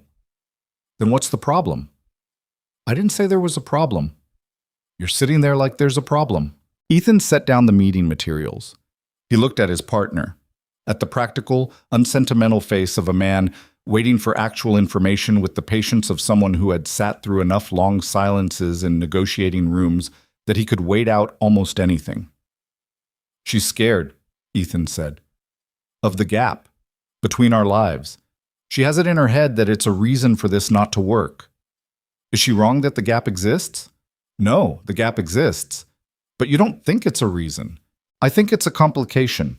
I don't think it's a reason." Daniel was quiet for a moment, considering this with the same attention he brought to deal analysis. "You've been her friend for 5 years. You know her." "Yes." "And you're telling me that after 5 years of knowing her, you think the gap is surmountable." "I think the gap is irrelevant to the actual question. The actual question is whether she trusts that I see her clearly. Not the resume. Her." Ethan picked up his coffee. "She spent a long time convincing herself that the version of herself she is right now, the one with the double shifts and the tight budget, is the version that other people see when they look at her. And it's not the version I see. But I can't just tell her that. She has to get there." Daniel was quiet. "So you're waiting," he said. "I'm not waiting. I'm present. I'm showing up. I'm not pushing." He paused. "She'll get there or she won't. But I'm not going to make her feel like there's a deadline." His partner looked at him for a moment with an expression that was, from Daniel Park, about as close to warmth as it got. "You know, this is the first time in 4 years I've heard you talk about a relationship like it's something you actually want to be in." "I know. Not like an obligation. Not like something you're doing correctly." A pause. "Like something you want." Ethan said nothing. He picked up the meeting materials again. "I want the meeting notes by 6, Daniel said, and picked up his phone, and the conversation was over. But it stayed with Ethan, all day, in the margins of the work, between the 9:30 call and the 11 o'clock meeting, during the 20-minute block where he was supposed to be reviewing term sheets, and was instead looking at the Chicago skyline through the window. It stayed with him. The first time you've talked about a relationship like it's something you actually want. He'd been a careful man since Claire, careful about what he allowed himself to want, careful about the difference between what was good for Lily and what was good for him, and careful about how often those two calculations pointed in the same direction. He had built his life around care and correctness and the performance of stability, because stability was what Lily needed, and Lily was the organizing principle of everything. But here was the thing he hadn't let himself look at directly until Daniel said it plainly. He wanted this. Not because it was good for Lily, though Lily's reaction to Mia had always been the clearest data point in the room. Not because it was logical or sensible or the right next step. He wanted it the way you wanted things before you learned to always ask permission of your own fear first. He texted Mia at 3:15. Not about Lily, not about anything practical. Just, "What are you doing Thursday night?" She replied 20 minutes later, which meant she was probably mid-shift, working till 8. "Why?" He typed, I want to take you somewhere, not just my kitchen. There was a longer pause this time. He could feel the weight of it, the way she was sitting with the text, turning it over, running the thing she always ran. Then, okay, one word. But for Mia, in this context, he understood exactly how much it carried. Thursday came with the indifferent punctuality of time, which does not adjust its arrival for people who are nervous. Mia spent an unreasonable amount of time that morning thinking about what to wear, which annoyed her because she was not someone who spent an unreasonable amount of time thinking about what to wear. She had a functional wardrobe organized around her actual life: work clothes, casual clothes, the black dress for events, and the overlap between these categories and whatever Thursday night was going to require was not immediately clear. She called Rachel during her break at noon. "I need advice." "That sentence from you is a gift," Rachel said. "Don't. What do you wear when someone wants to take you somewhere but doesn't tell you where?" "Depends on the someone." "Ethan." "Then somewhere nice, but not formal. He's going to pick somewhere that matters to him, not somewhere to impress you." Rachel thought for a moment. "The dark jeans, the burgundy top you have, the nice boots, not the work ones." "The burgundy is too—" "It's exactly right. You look good in it. It feels like I'm trying." "You are trying. That's allowed." She wore the burgundy top. He picked her up at 8:30, which was the logistical accommodation of her shift schedule, and which he'd offered without any implication that it was inconvenient. She came down to the street and he was leaning against the car, not inside it, but out in the cold, leaning against the driver's side with his hands in his coat pockets. And he looked at her when she came through the building door with an expression she was learning to let herself read accurately. "You look nice," he said. "You said that like you're surprised." "I said it like I mean it." She got in the car. He got in the car. "Where are we going?" "You'll see." "Ethan." 5 minutes. It was not 5 minutes. It was 12 minutes, which took them south and slightly east to a neighborhood she knew but didn't know well, and to a restaurant on a corner that had the particular modest exterior of a place that understood it didn't need to announce itself, a place that existed for people who already knew about it. Inside, small, warm, the lighting at the level where you could see the person you were with, but the rest of the room was soft. A bar along one wall. Tables that were close but not cramped. A menu on a chalkboard that changed with whatever was available, which was the detail that told you the kitchen was the point. The host knew Ethan by name, not with the obsequious energy of someone who knew him by reputation, with the easy recognition of someone who'd seen him before in a context that had nothing to do with business. "Your usual table, Mr. Cole?" They were seated at a corner table by the window. The street outside was quiet. A few people walking, the glow of other establishments, the city doing its ordinary evening things. She looked around the room. "How long have you been coming here?" 3 years. Since the month after Claire died. He said it simply, without the careful management he sometimes applied to mentions of Claire. "I needed somewhere that felt, I don't know, human. I'd been in a lot of very professional rooms, and I needed somewhere that wasn't that." She looked at him. "You never told me about this place." "No." A pause. "I kept it for myself. I don't bring people here." He looked at the menu, which she understood was not because he needed to read it. "I wanted you to see it." The weight of that sat between them gently. She picked up her own menu and looked at it for a real minute, reading the words and letting them ground her in the immediate. The handwriting on the chalkboard, the description of a mushroom dish she thought she wanted, the small and functional reality of an evening that was just 2 people at a table. "The mushroom thing," she said. "Good choice. The pasta here is also good. Unlike some pasta I've encountered recently." He looked up from his menu. The corner of his mouth moved. "I've been working on it." "Have you?" "Marginally." "That tracks. The dinner was good. The food was the kind of cooking that didn't perform. It just delivered, course after course, with the confidence of a kitchen that knew what it was doing and didn't need to explain itself. They talked the way they always talked, but with something different in the quality of attention. Both of them more present than usual, more careful, in the way you were careful with things that mattered. She told him about Jess's call, not the full transcript, the general shape of it, what her sister had said, the thing about auditing good things until you could prove they didn't add up. She told him because it felt dishonest not to, and because one of the things she'd decided in the last 3 weeks was that honesty was the thing she owed this, if she owed it anything. He listened. He didn't jump to reassure her. He waited until she was done, and then he said, "Is she right?" "Yes," Mia said. No hedging. "Mostly." "Which part isn't right?" She thought about it. "The part where she makes it sound easy. It's not a decision you make once. It's not like, I say I'm in, and then I'm just in and everything is fine. I have to keep deciding. Every time I run the numbers and they scare me, I have to decide again." He was quiet for a moment. Outside the window, a couple walked past under the yellow light of a street lamp, close together against the cold. "I know," he said. "You know, I have to decide too. Every day." He turned his wine glass slightly on the table. A small motion, the kind that meant he was choosing his words. I'm not standing here on solid ground telling you to jump. I'm also on uncertain ground. I've been on uncertain ground for 4 years. He looked at her. "I'd rather be on uncertain ground with you than stable ground alone." She looked at him across the table, the small lamp, the chalkboard menu, the warm, human room he'd kept for himself for 3 years. "That was almost poetic," she said. "Don't tell anyone. It would ruin my reputation." She laughed. He smiled, the real one. The one he didn't manufacture for rooms, the one that reached all the way up. After dinner, they walked, not with a destination, just along the street, hands in their own pockets at first, and then not.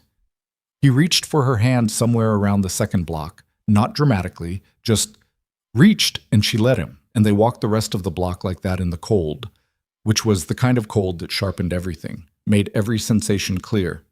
They stopped at a corner waiting for a light. "Your mother called me," she said. He turned to look at her.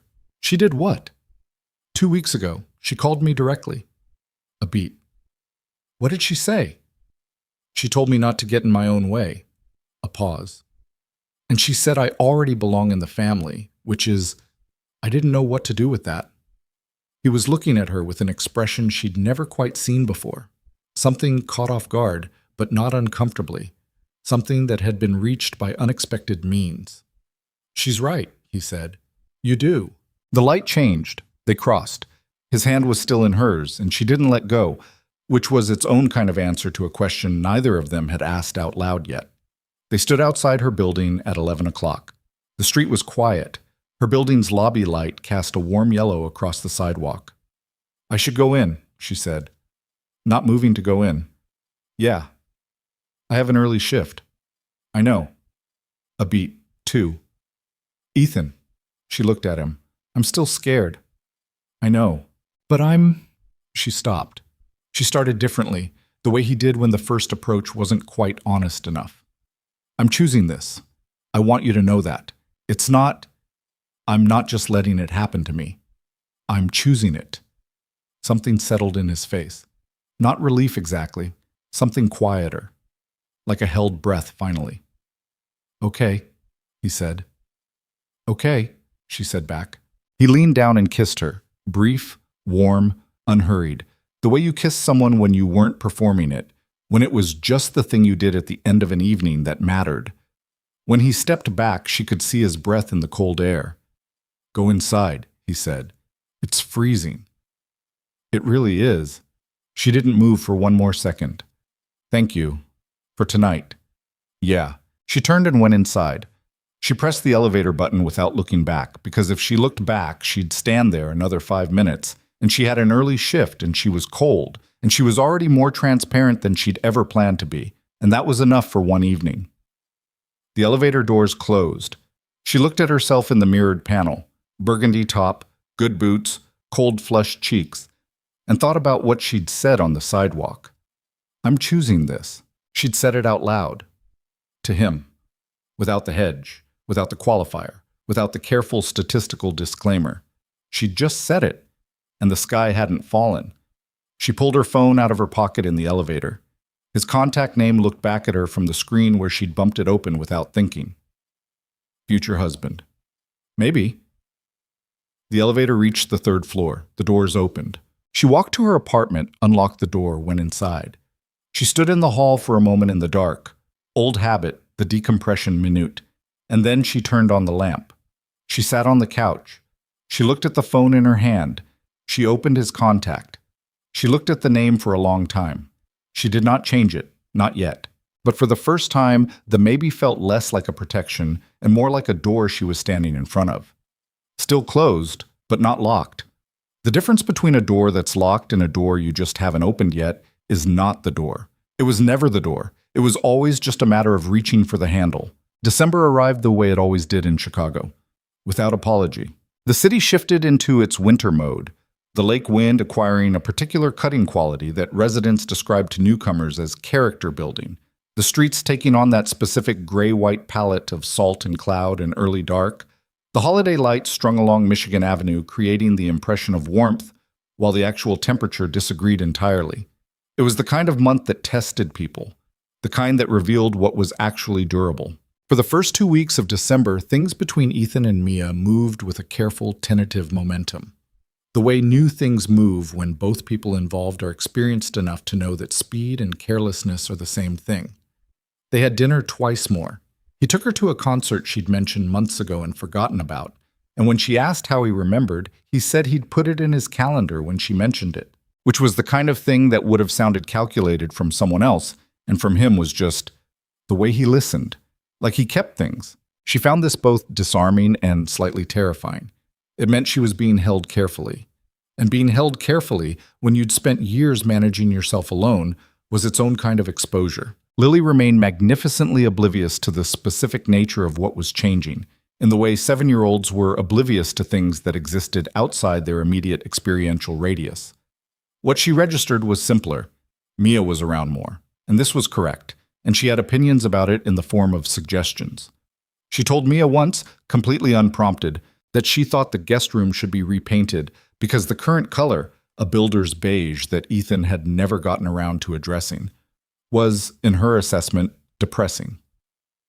When Mia pointed out that it wasn't her guest room, Lily looked at her with the patient expression of someone explaining something obvious to a person who is being slow about it. "Not yet," she said.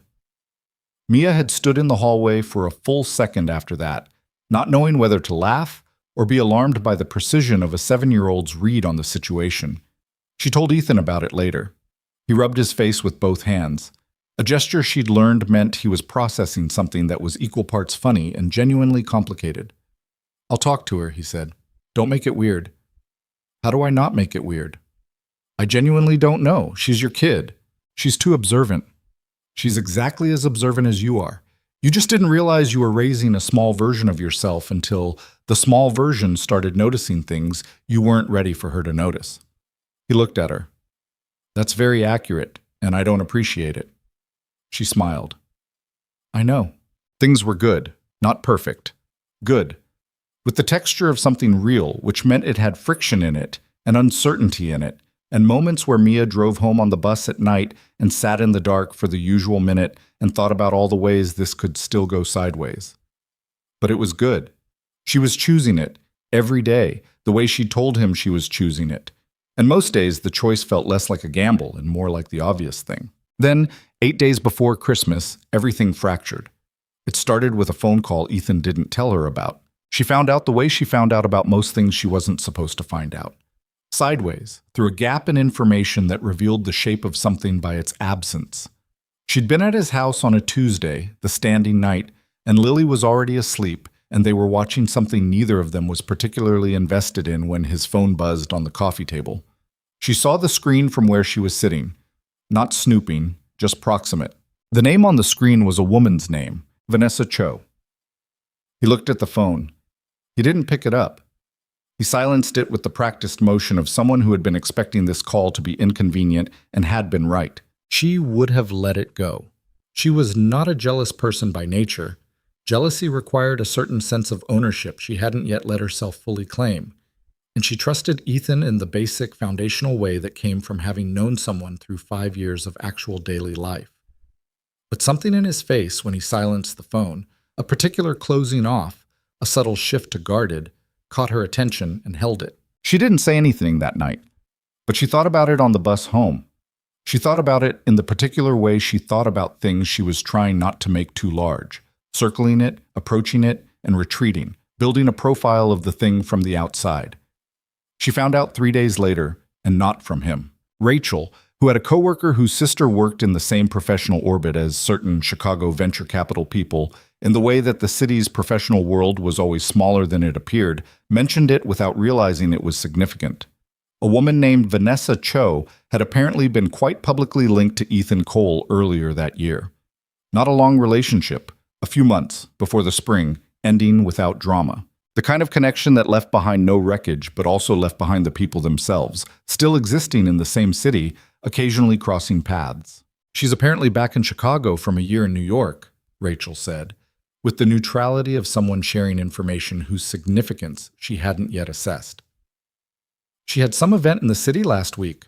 She stopped when she saw Mia's face. What? Rachel said. Nothing.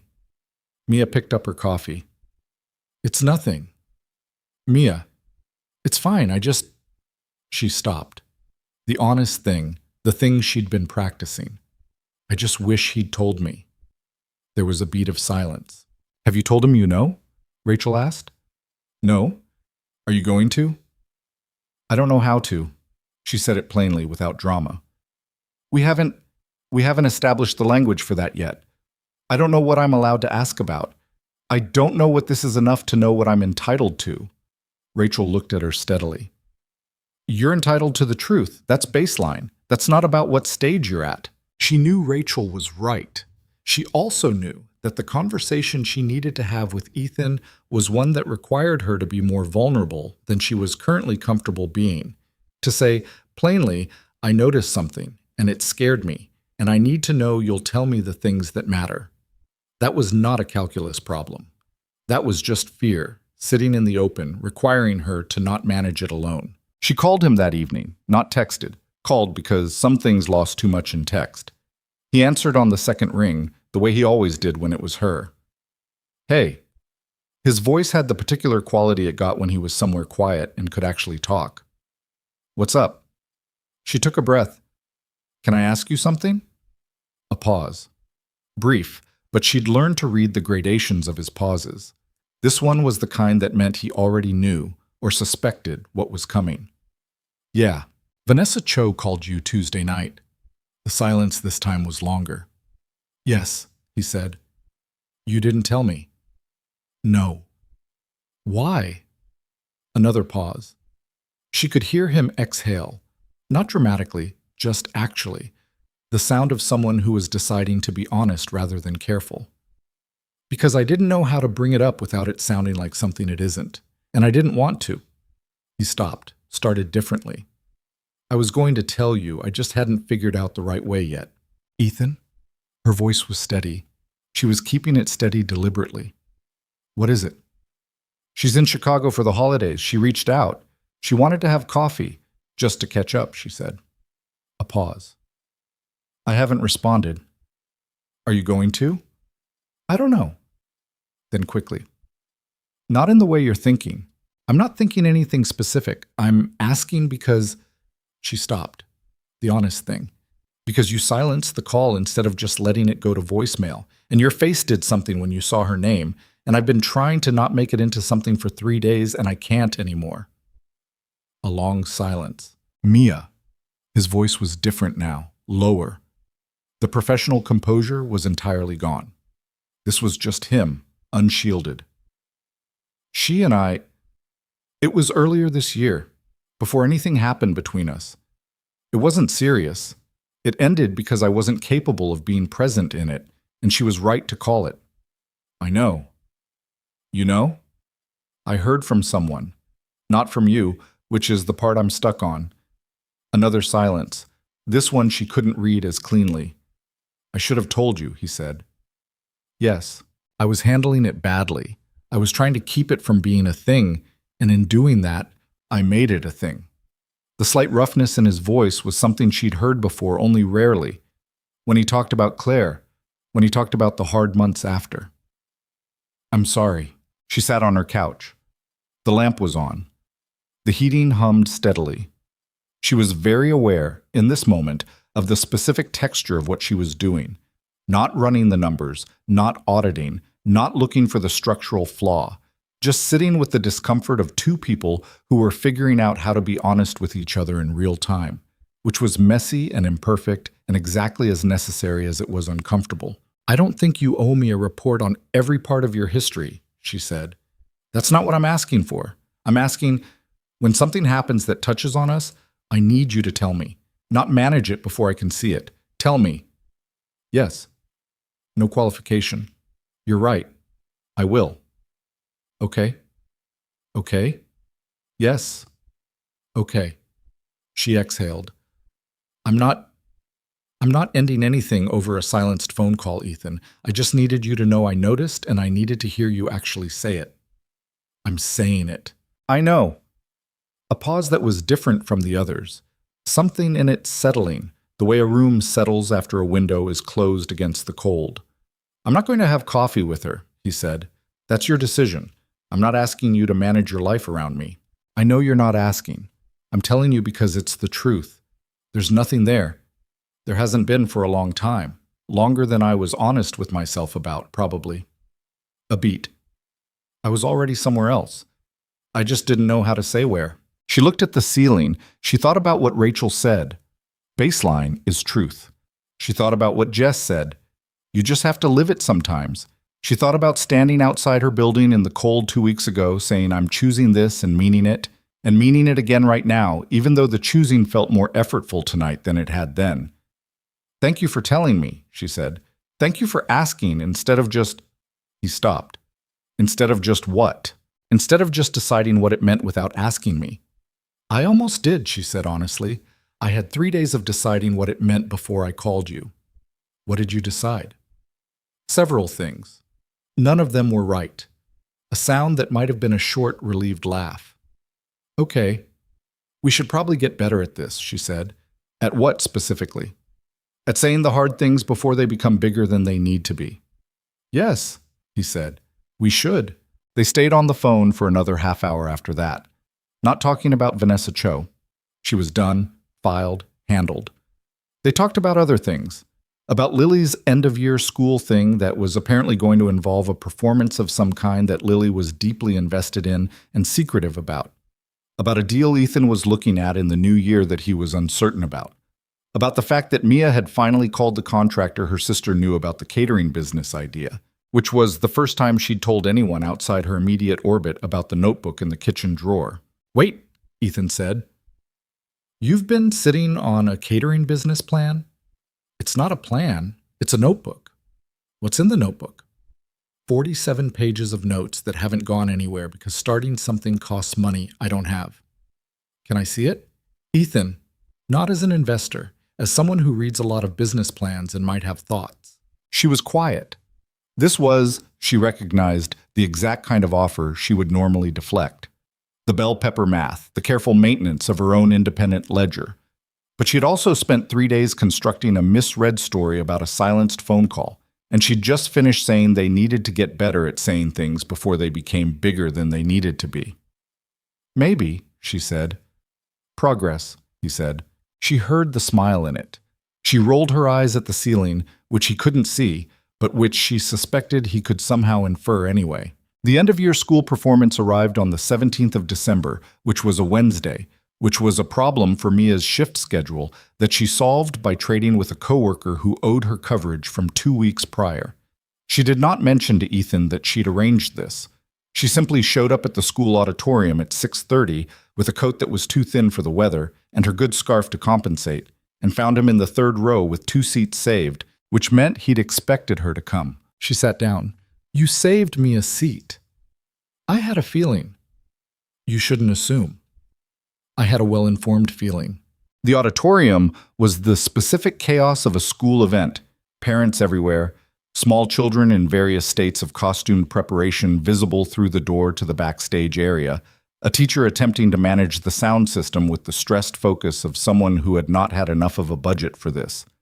The seats were those molded plastic school chairs that had been engineered specifically to be uncomfortable, and the program printed on paper that someone's parent had clearly designed in a hurry, and the whole thing had the quality of something organized by people who cared a great deal and had very limited resources. Ethan was vibrating slightly with the particular energy of a parent whose child was about to perform. He was managing it with his usual surface composure, but she could see it in the way he kept looking toward the backstage door. "What is Lily's part?" Mia asked. "I don't know." "How do you not know?"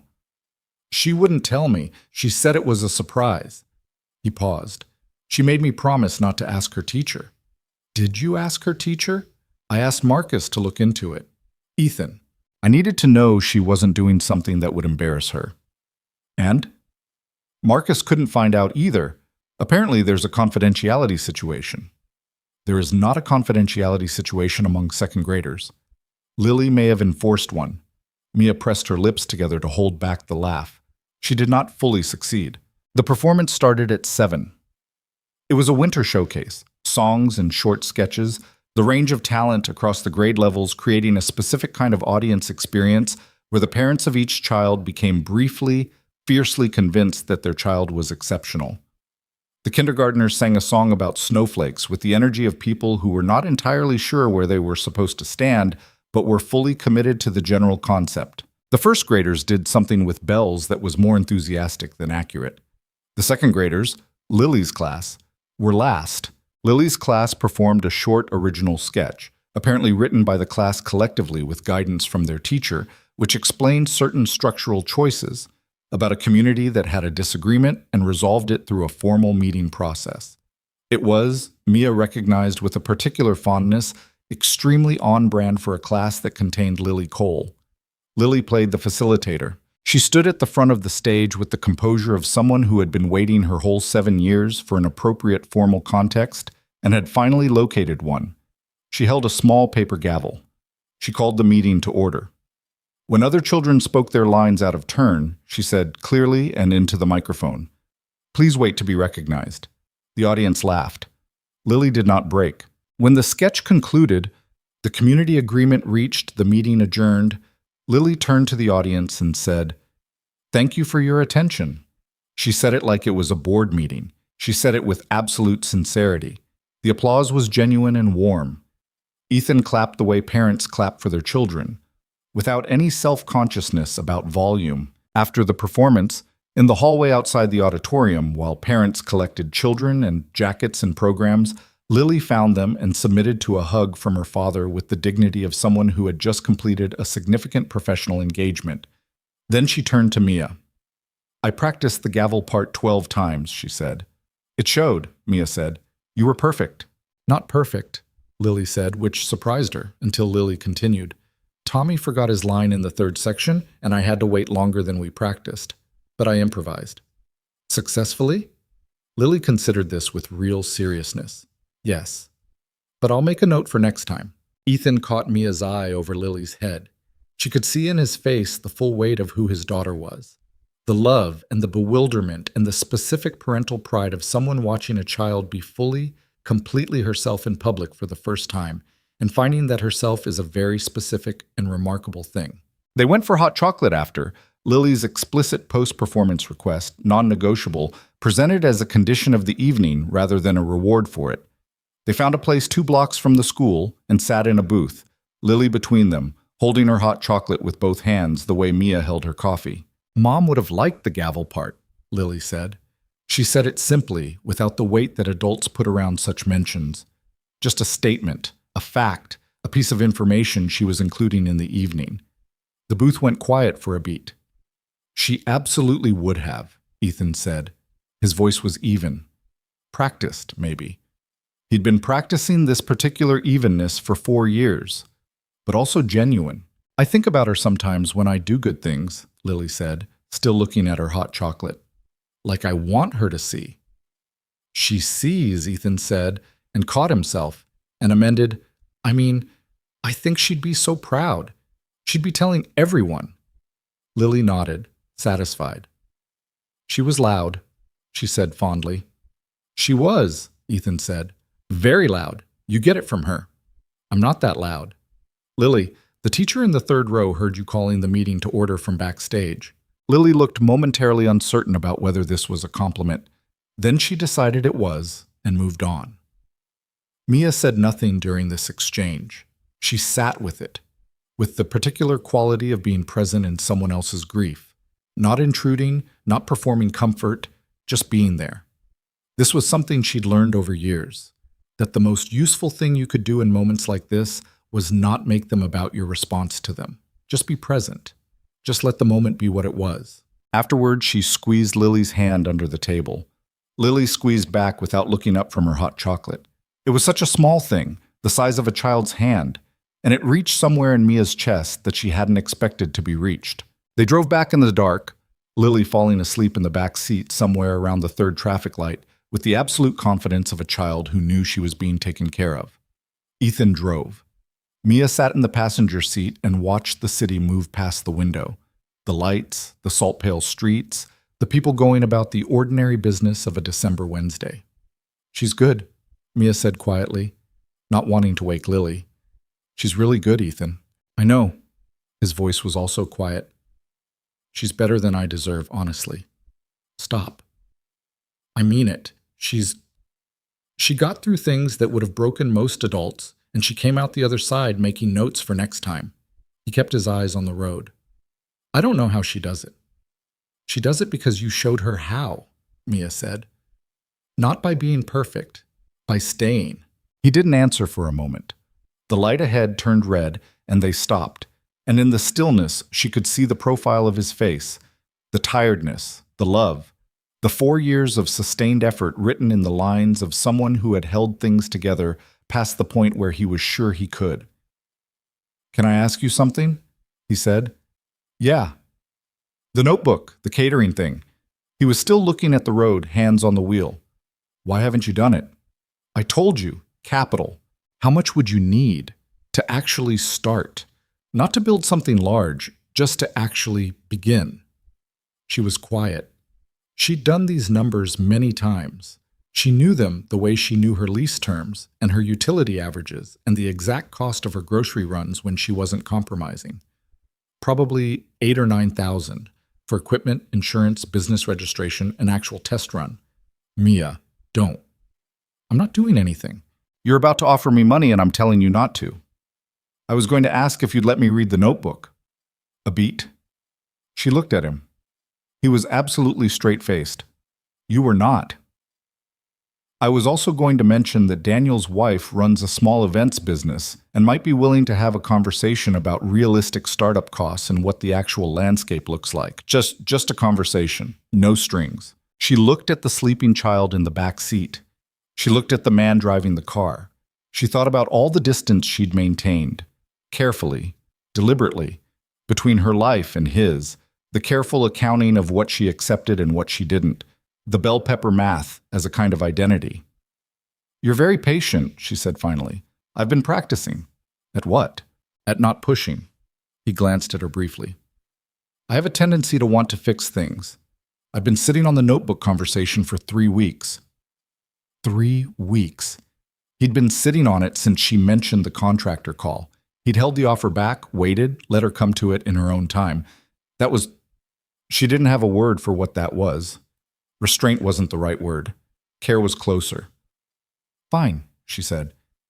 "You can read the notebook." "Yeah?" "Don't make it a project. I'm just going to read it. And then you're going to have thoughts." "I always have thoughts." "Try to have fewer than usual." The light turned green. He drove. In the back seat, Lily made a small sound in her sleep. Not distress, just the sound of a child, deeply, completely unconscious, trusting the forward motion of the car to handle the geography. "Can I say something?" Mia said. "You're going to say it anyway." "I'm asking first." A beat. "Go ahead." She looked out the window for a moment. The city, the dark, the winter lights. "I've been waiting for the thing that would make this feel real. The concrete thing. The thing that would tell me this is actually happening and not just something I'm being temporarily allowed." She paused. "I think tonight was it." He didn't say anything. "Lily talking about her mom," she said, "and being there for it. Not as your friend, not as the person who comes to soccer games, as..." She stopped, found the word, "as someone who belongs there." He was quiet for a long moment, long enough that they turned onto his street before he spoke. "You've belonged there for a long time," he said. I just needed to be honest enough to stop acting like it was temporary. She looked at him. When did you stop? He pulled into the driveway, cut the engine. He turned and looked at her in the half-dark. The porch light from the house, the ambient glow of the street, the sleeping child between them and behind them. The night I saw your contact name, he said. I stopped pretending that night. She held his gaze. All the careful distance she'd maintained. All the careful accounting, the bell pepper math, the deeply held conviction that her version of herself was not the version that got to have this. She felt it sitting differently now. Not gone. Not resolved. But lighter. Like something she'd been carrying for so long she'd stopped noticing the weight, and someone had simply pointed out that she could set it down. I'm going to bring the notebook on Tuesday, she said. Okay, and I don't want you to turn it into a fund. It's a food service startup with a first-year budget under $10,000. Even I have limits. I mean it. Mia, I'm going to read it and tell you what I think. That's all. She looked at him for one more second, then she nodded. She got out of the car.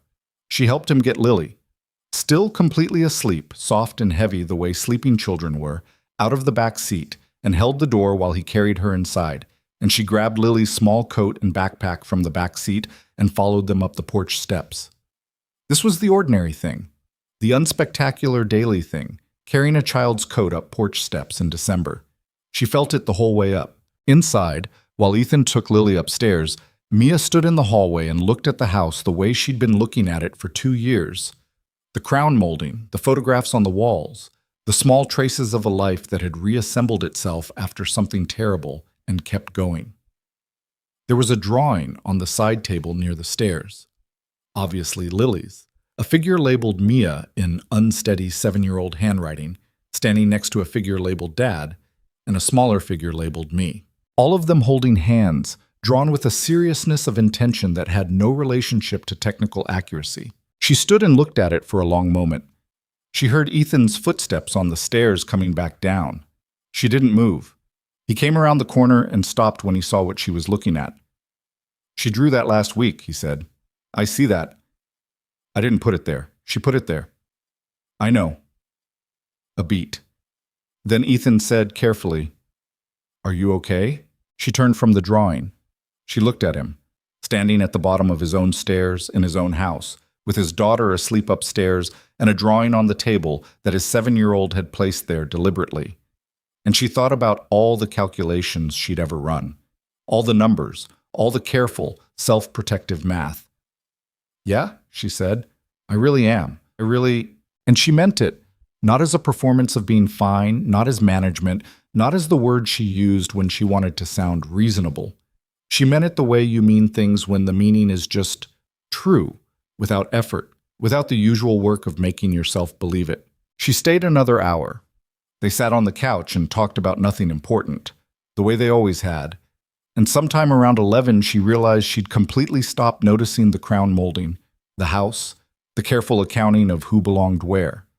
She'd just stopped noticing. She was just sitting on the couch. And the couch was comfortable. And it was late.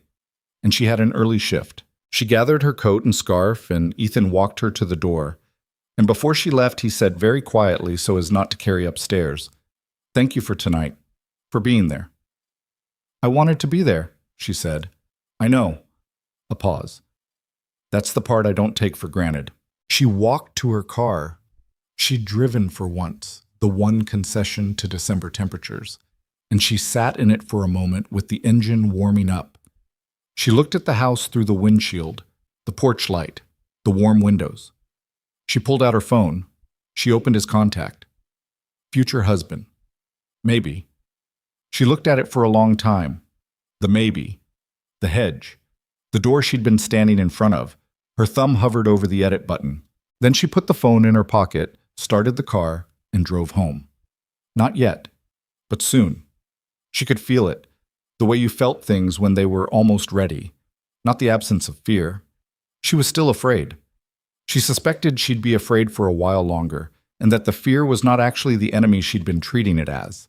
The fear was just the size of what she wanted, a measurement, nothing more. She drove through this December city, the lights, the cold, the salt-pale streets, and she thought about a drawing on a side table, and a small hand squeezed under a booth table, and the way a man had waited 3 weeks to mention a notebook because he was practicing not pushing. She thought about all the ways she'd told herself the story wrong, and she thought about what it might feel like to tell it right. The notebook arrived on a Tuesday, as promised. Mia carried it in her bag like it was something that might detonate. 47 pages of handwritten notes, sketches of menus, cost breakdowns that were half realistic and half wishful.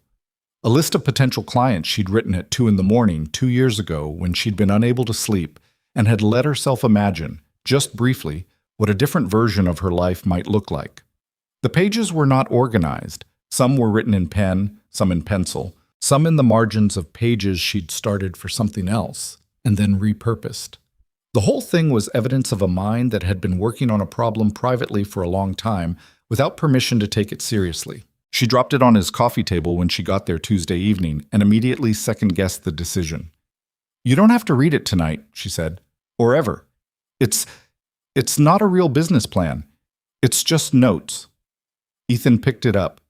He turned the first few pages with the same careful attention he brought to term sheets and financial disclosures, which was either exactly the right energy or completely wrong, and she couldn't decide which. "Sit down," he said. "I'm fine standing." "Mia, sit down. I'm going to read this, and you hovering is going to make it impossible." She sat down.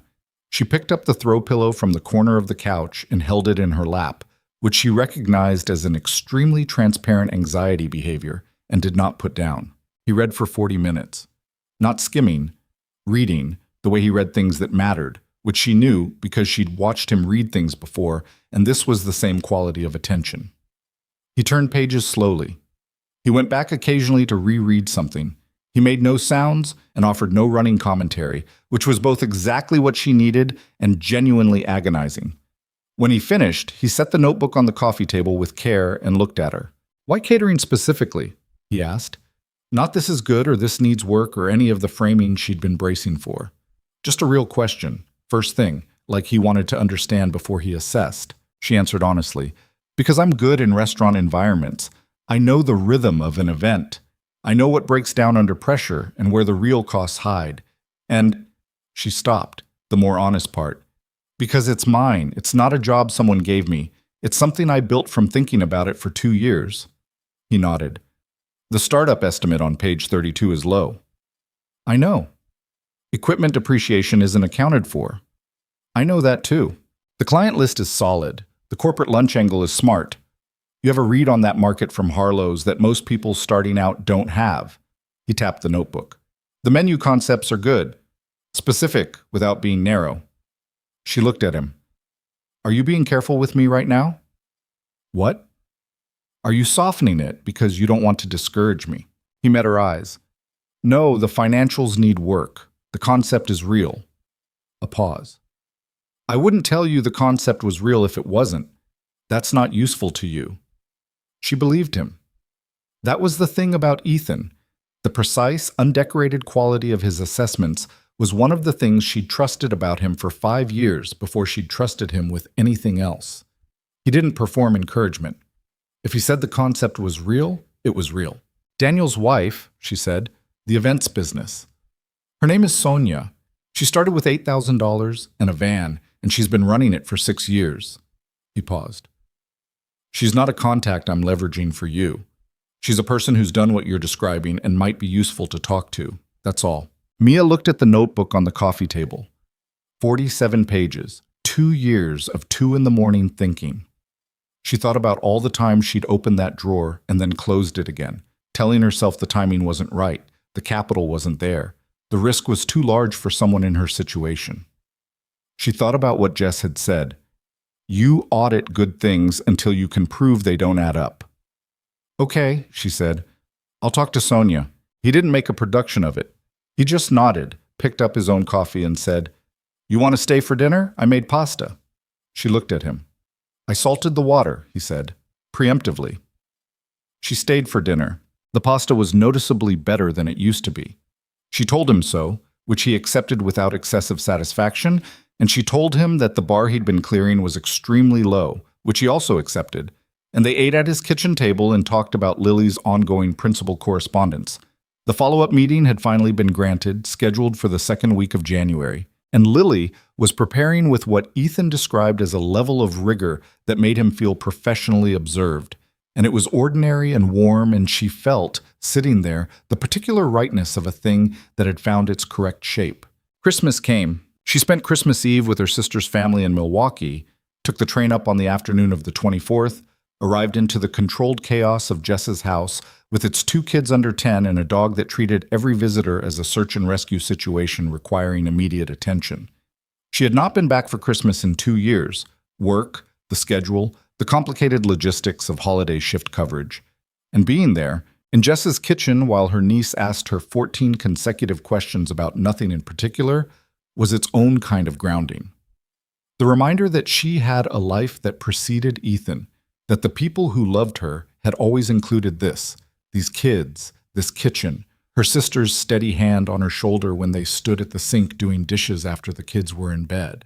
"Tell me everything," Jess said. So she did. Standing at the sink, passing dishes, Mia told her sister the arc of the last 6 weeks: the restaurant, the drive home from Lily's performance, the notebook, Sonia, the contact name still unchanged in her phone because she hadn't found the right moment and she wasn't going to force it.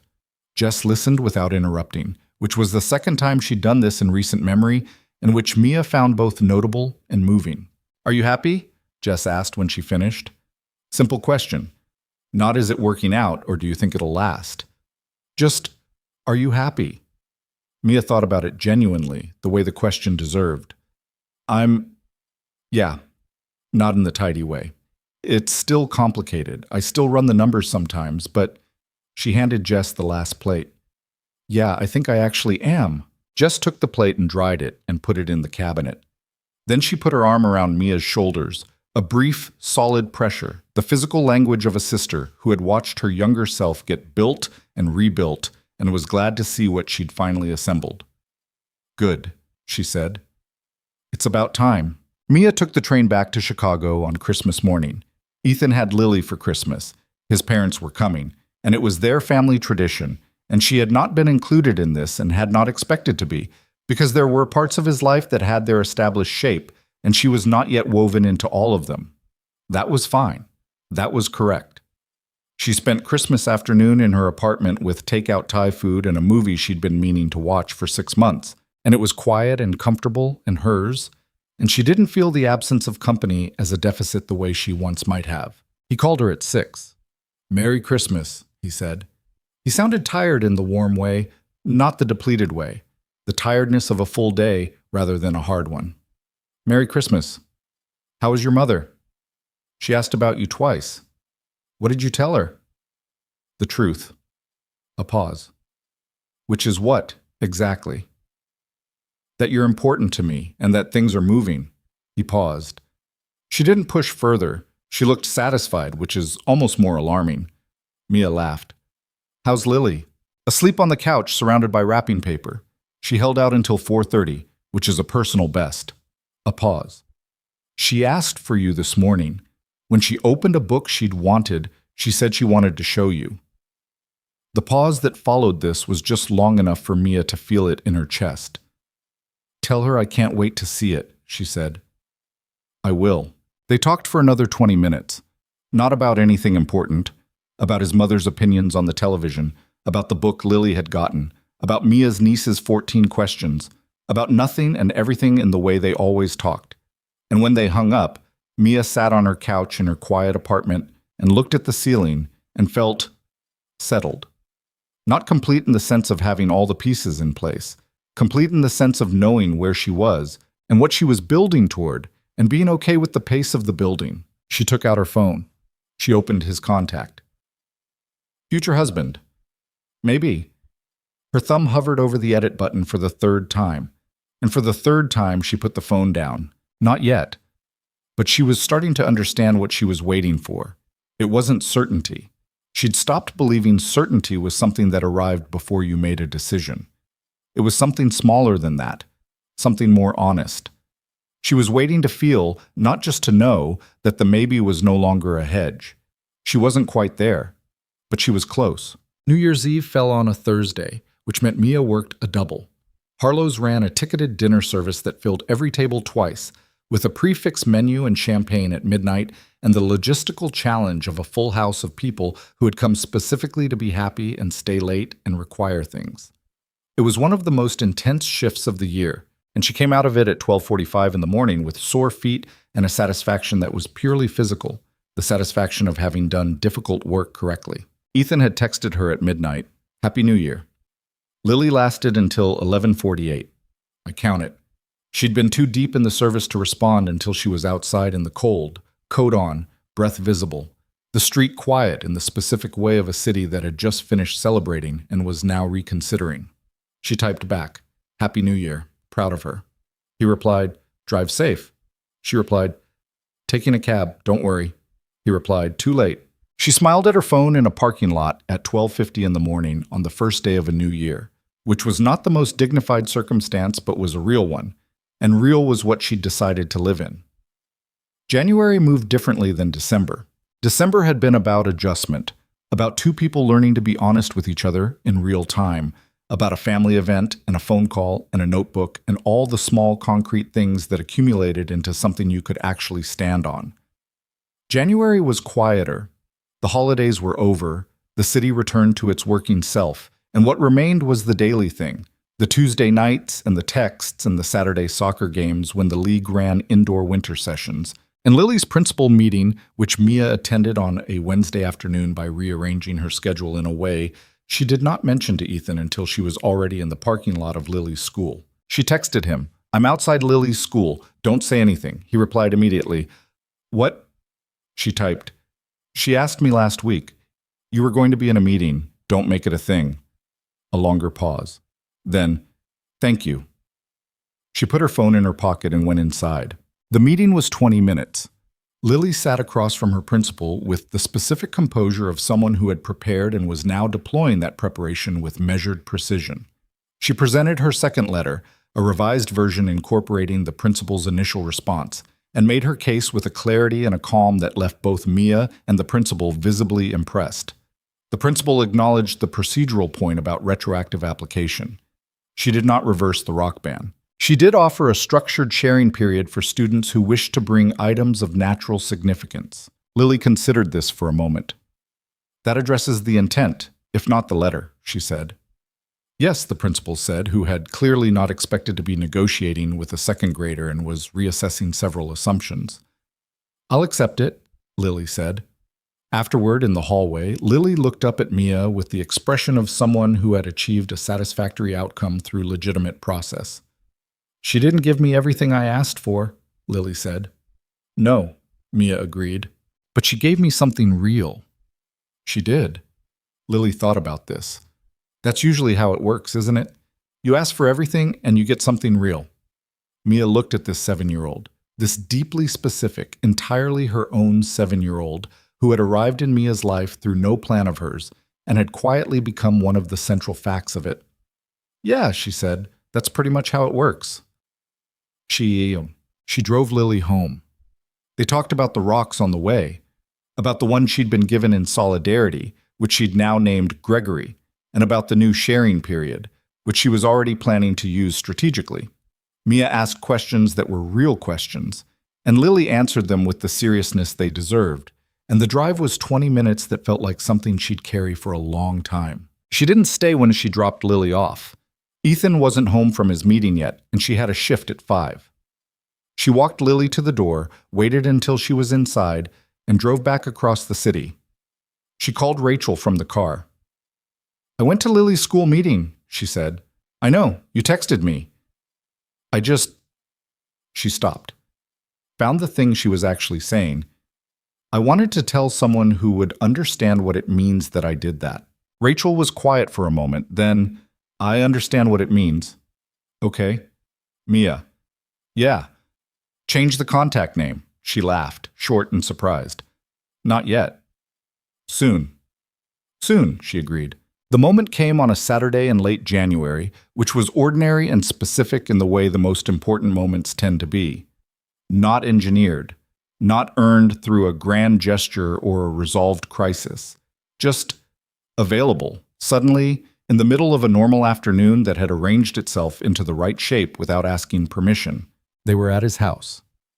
Lily was in the backyard in her coat doing something with a collection of rocks she'd laid out in what appeared to be a deliberate pattern that she had declined to explain. Ethan was on the couch with his laptop reviewing something. Mia was in the kitchen making tea, an act that had become reflex, something her hands did in his house without requiring a decision.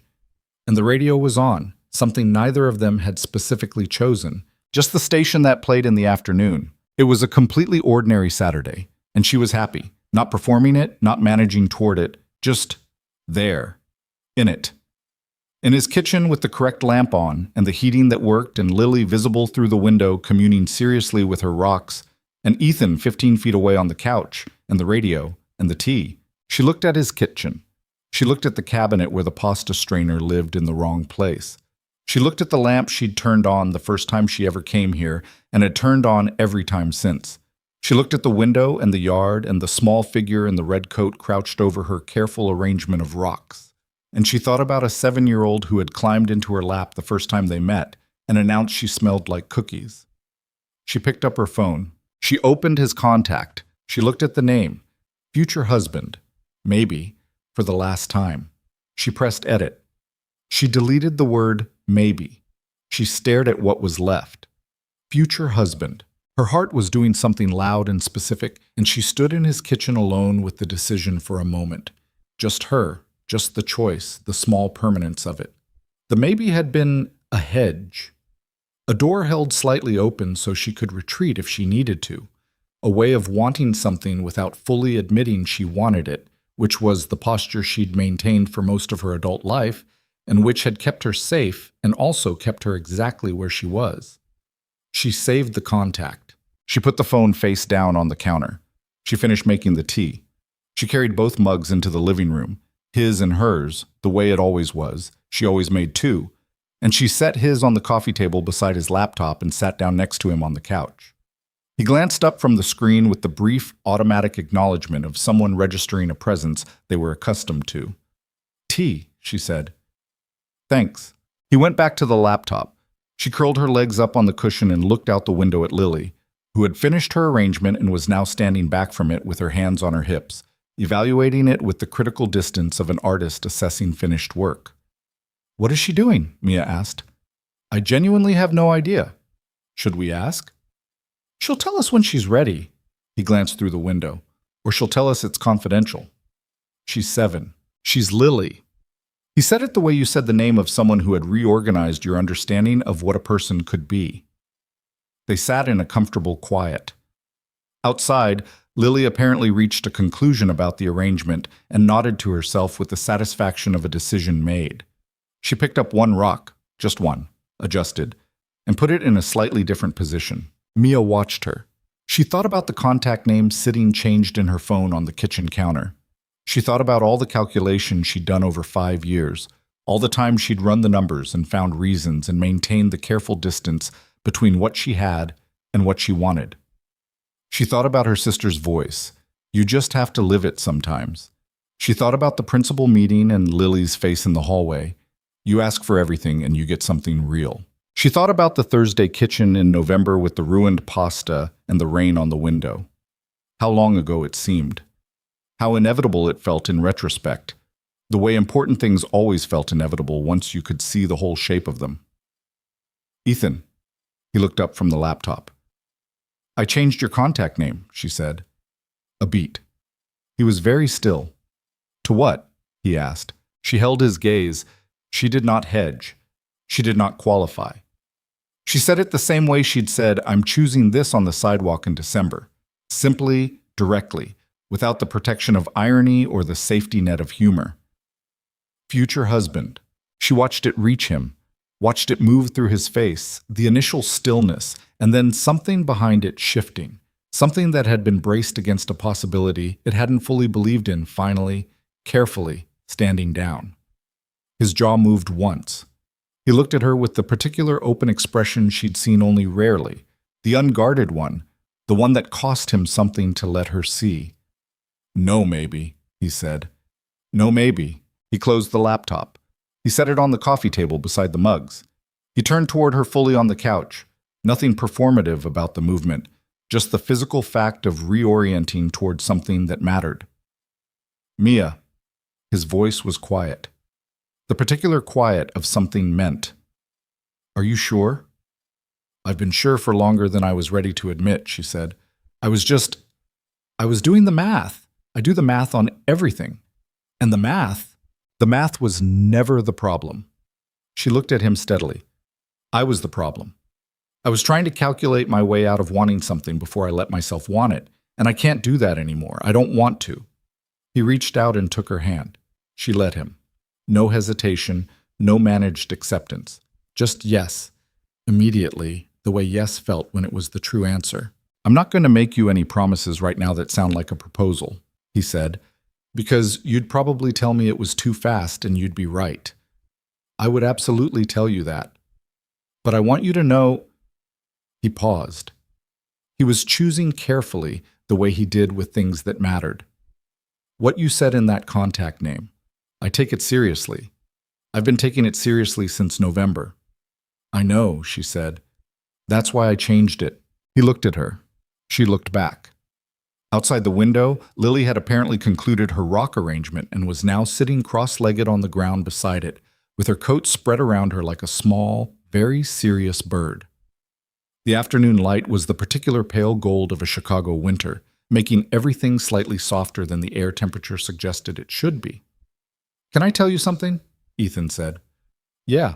The first time you came to this house? The second time we were here together, when you helped me with the shelf. He shook his head slightly. I told myself it was just what a friendship looked like when it was really good. I put a tremendous amount of effort into believing that. How long did it work? About 6 months? A pause. Then I stopped being able to maintain it and just started not talking about it instead, which is basically the same effort with worse results. She laughed, a real one. We wasted a lot of time. We didn't waste it.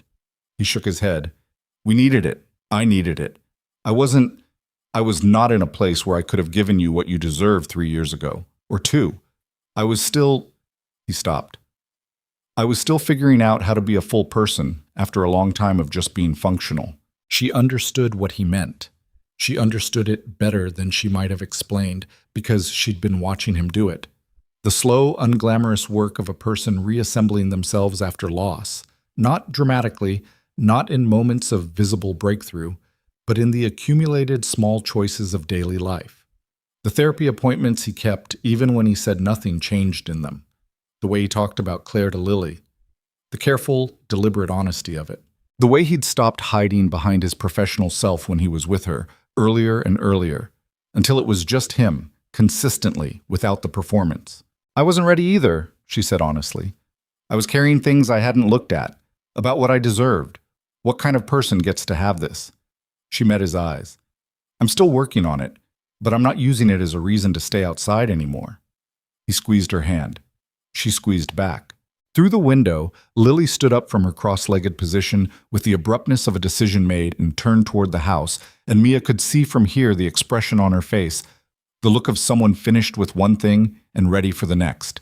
The complete, unsentimental forward motion of childhood. The back door opened.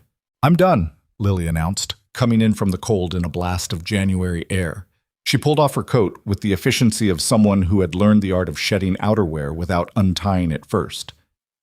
Mia, you have to come see what I made. What did you make? Mia asked. A map. Of what? Lily looked at her with the expression of someone explaining something obvious, of everything important. She pulled Mia's hand. Come see. Mia let herself be pulled. She got up from the couch, glancing back at Ethan as she stood. He was watching with the expression she'd cataloged months ago and had finally allowed herself to read accurately. Not friendship, not casual affection, but the specific and undisguised look of a man watching someone he loved be exactly who they were. She followed Lily out the back door into the cold. The backyard was small, city-sized, practical, a patch of winter grass and an old oak tree at the far end. In the center of the yard, Lily's arrangement spread across a 2-foot radius, stones of various sizes placed in deliberate positions, with small sticks marking what appeared to be routes between them. and a few leaves anchored by pebbles at specific points. "This one is home," Lily said, pointing to the largest rock in the center. "And this one is school." She pointed to one nearby. "And this one is Grandma's," a rock at one edge. "And this is the soccer field." Another. She moved around the arrangement with the confidence of a cartographer presenting final work. "And this one," she pointed to a smooth gray stone placed close to the center rock, touching it, "is you." Mia crouched down to look at the arrangement. Up close, the care of it was even more apparent. The specific selection of each stone, the deliberateness of the distances and the placements, the way the stone representing her was positioned, close to home, touching it. She was quiet for a moment. "Gregory is the solidarity stone," Lily said, pointing. "He's over here because he represents everyone who supported the cause." "Of course," Mia said. Her voice was doing something she was controlling carefully. "Do you like it?" Lily asked.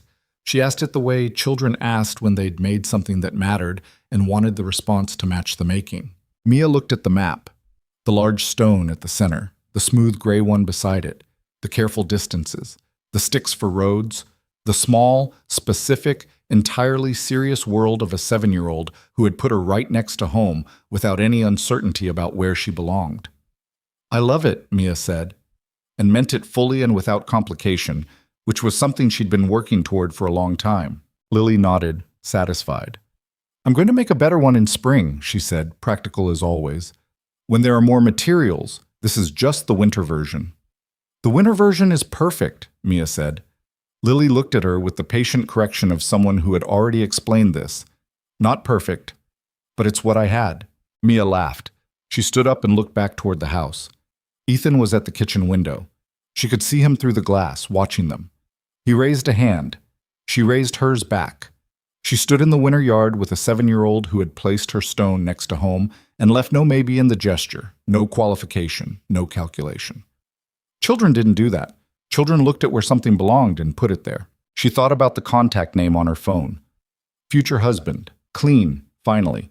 Without the head she'd been hiding behind since June. She thought about all the math she'd done, all the calculations that were supposed to protect her from wanting too much.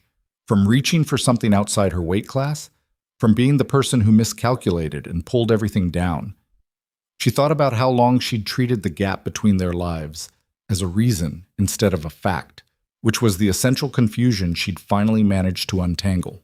A fact was just true. A reason required you to do something with it, and she had spent years doing the wrong thing with a fact that was just a fact. She thought about what she'd told Ethan on the couch. "I was trying to calculate my way out of wanting something before I let myself want it." And she thought about how long that had been her posture, not just with him, but with the notebook, with the catering business, with the idea of a life that looked different from the one she'd been managing. The careful pre-rejection of things she wanted, so that the actual rejection, if it came, couldn't reach the part of her that had already wanted it. It was a reasonable strategy for surviving disappointment. It was a terrible strategy for building anything. "Mia," Lily said. She'd moved to the oak tree and was examining its bark with scientific attention. "Are you going to be here for my birthday?" Her birthday was in March. Lily had mentioned it twice in the past month, both times with the specific casualness of someone communicating something important while maintaining deniability. "When is it exactly?" Mia asked, already knowing. "March 14th.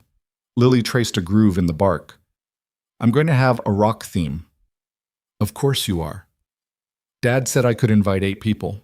I've only invited 6 so far." A pause with the weight of an unasked question inside it. "I'll be there," Mia said.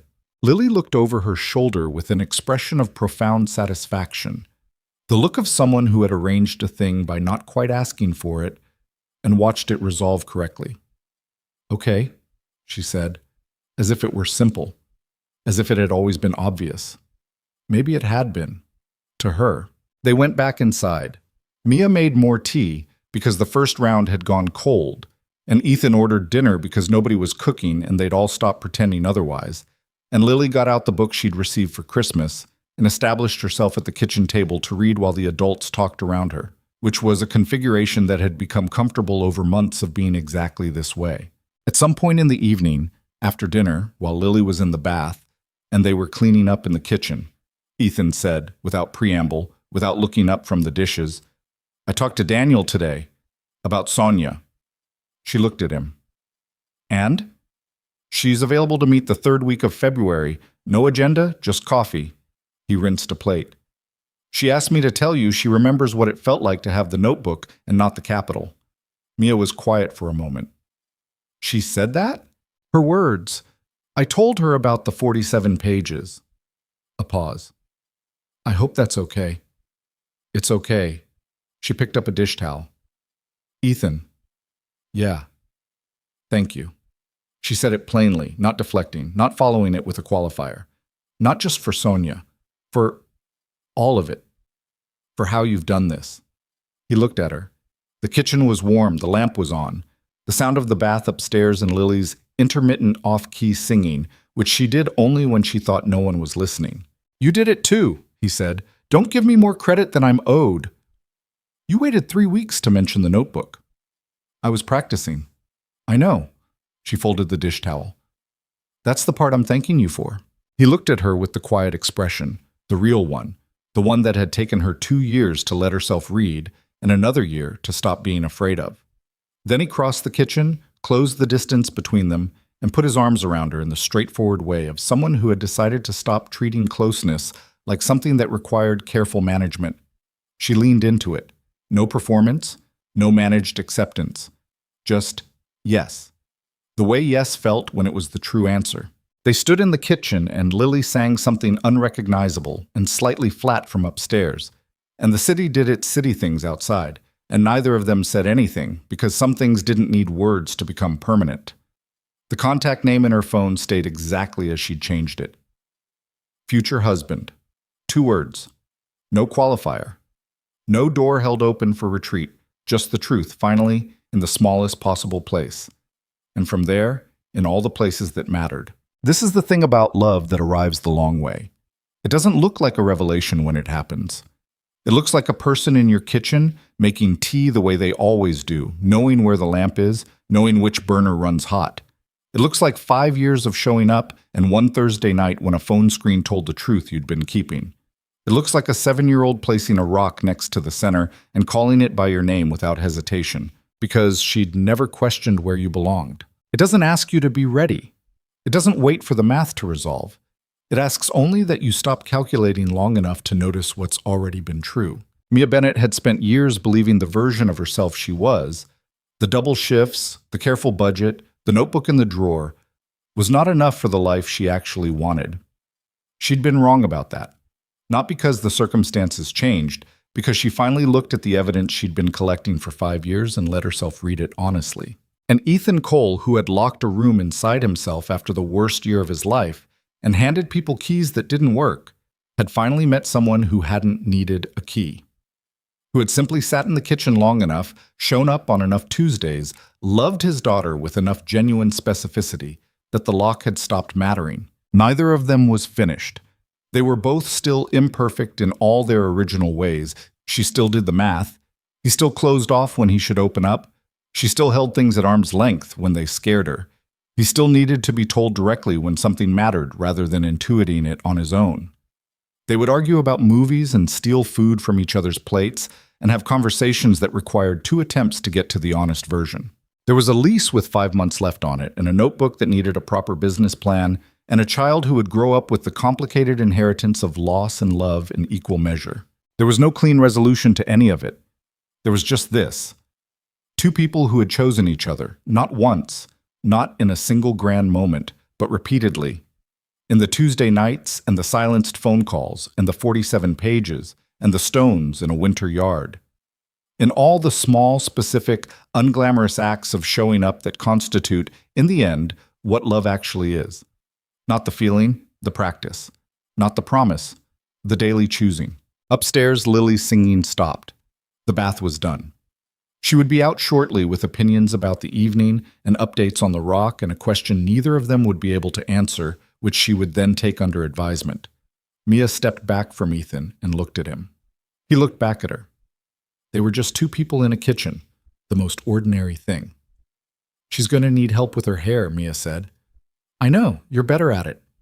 I'm marginally better at it. More than marginally. She picked up the dish towel again and hung it on the oven handle. Go tell her I'll be up in a minute." He went. She heard his footsteps on the stairs and Lily's voice, immediate, certain, full of the things she needed to say, and the specific sound of a house that was used to being occupied by people who belonged in it. She stood in the kitchen alone for a moment. She looked at the lamp.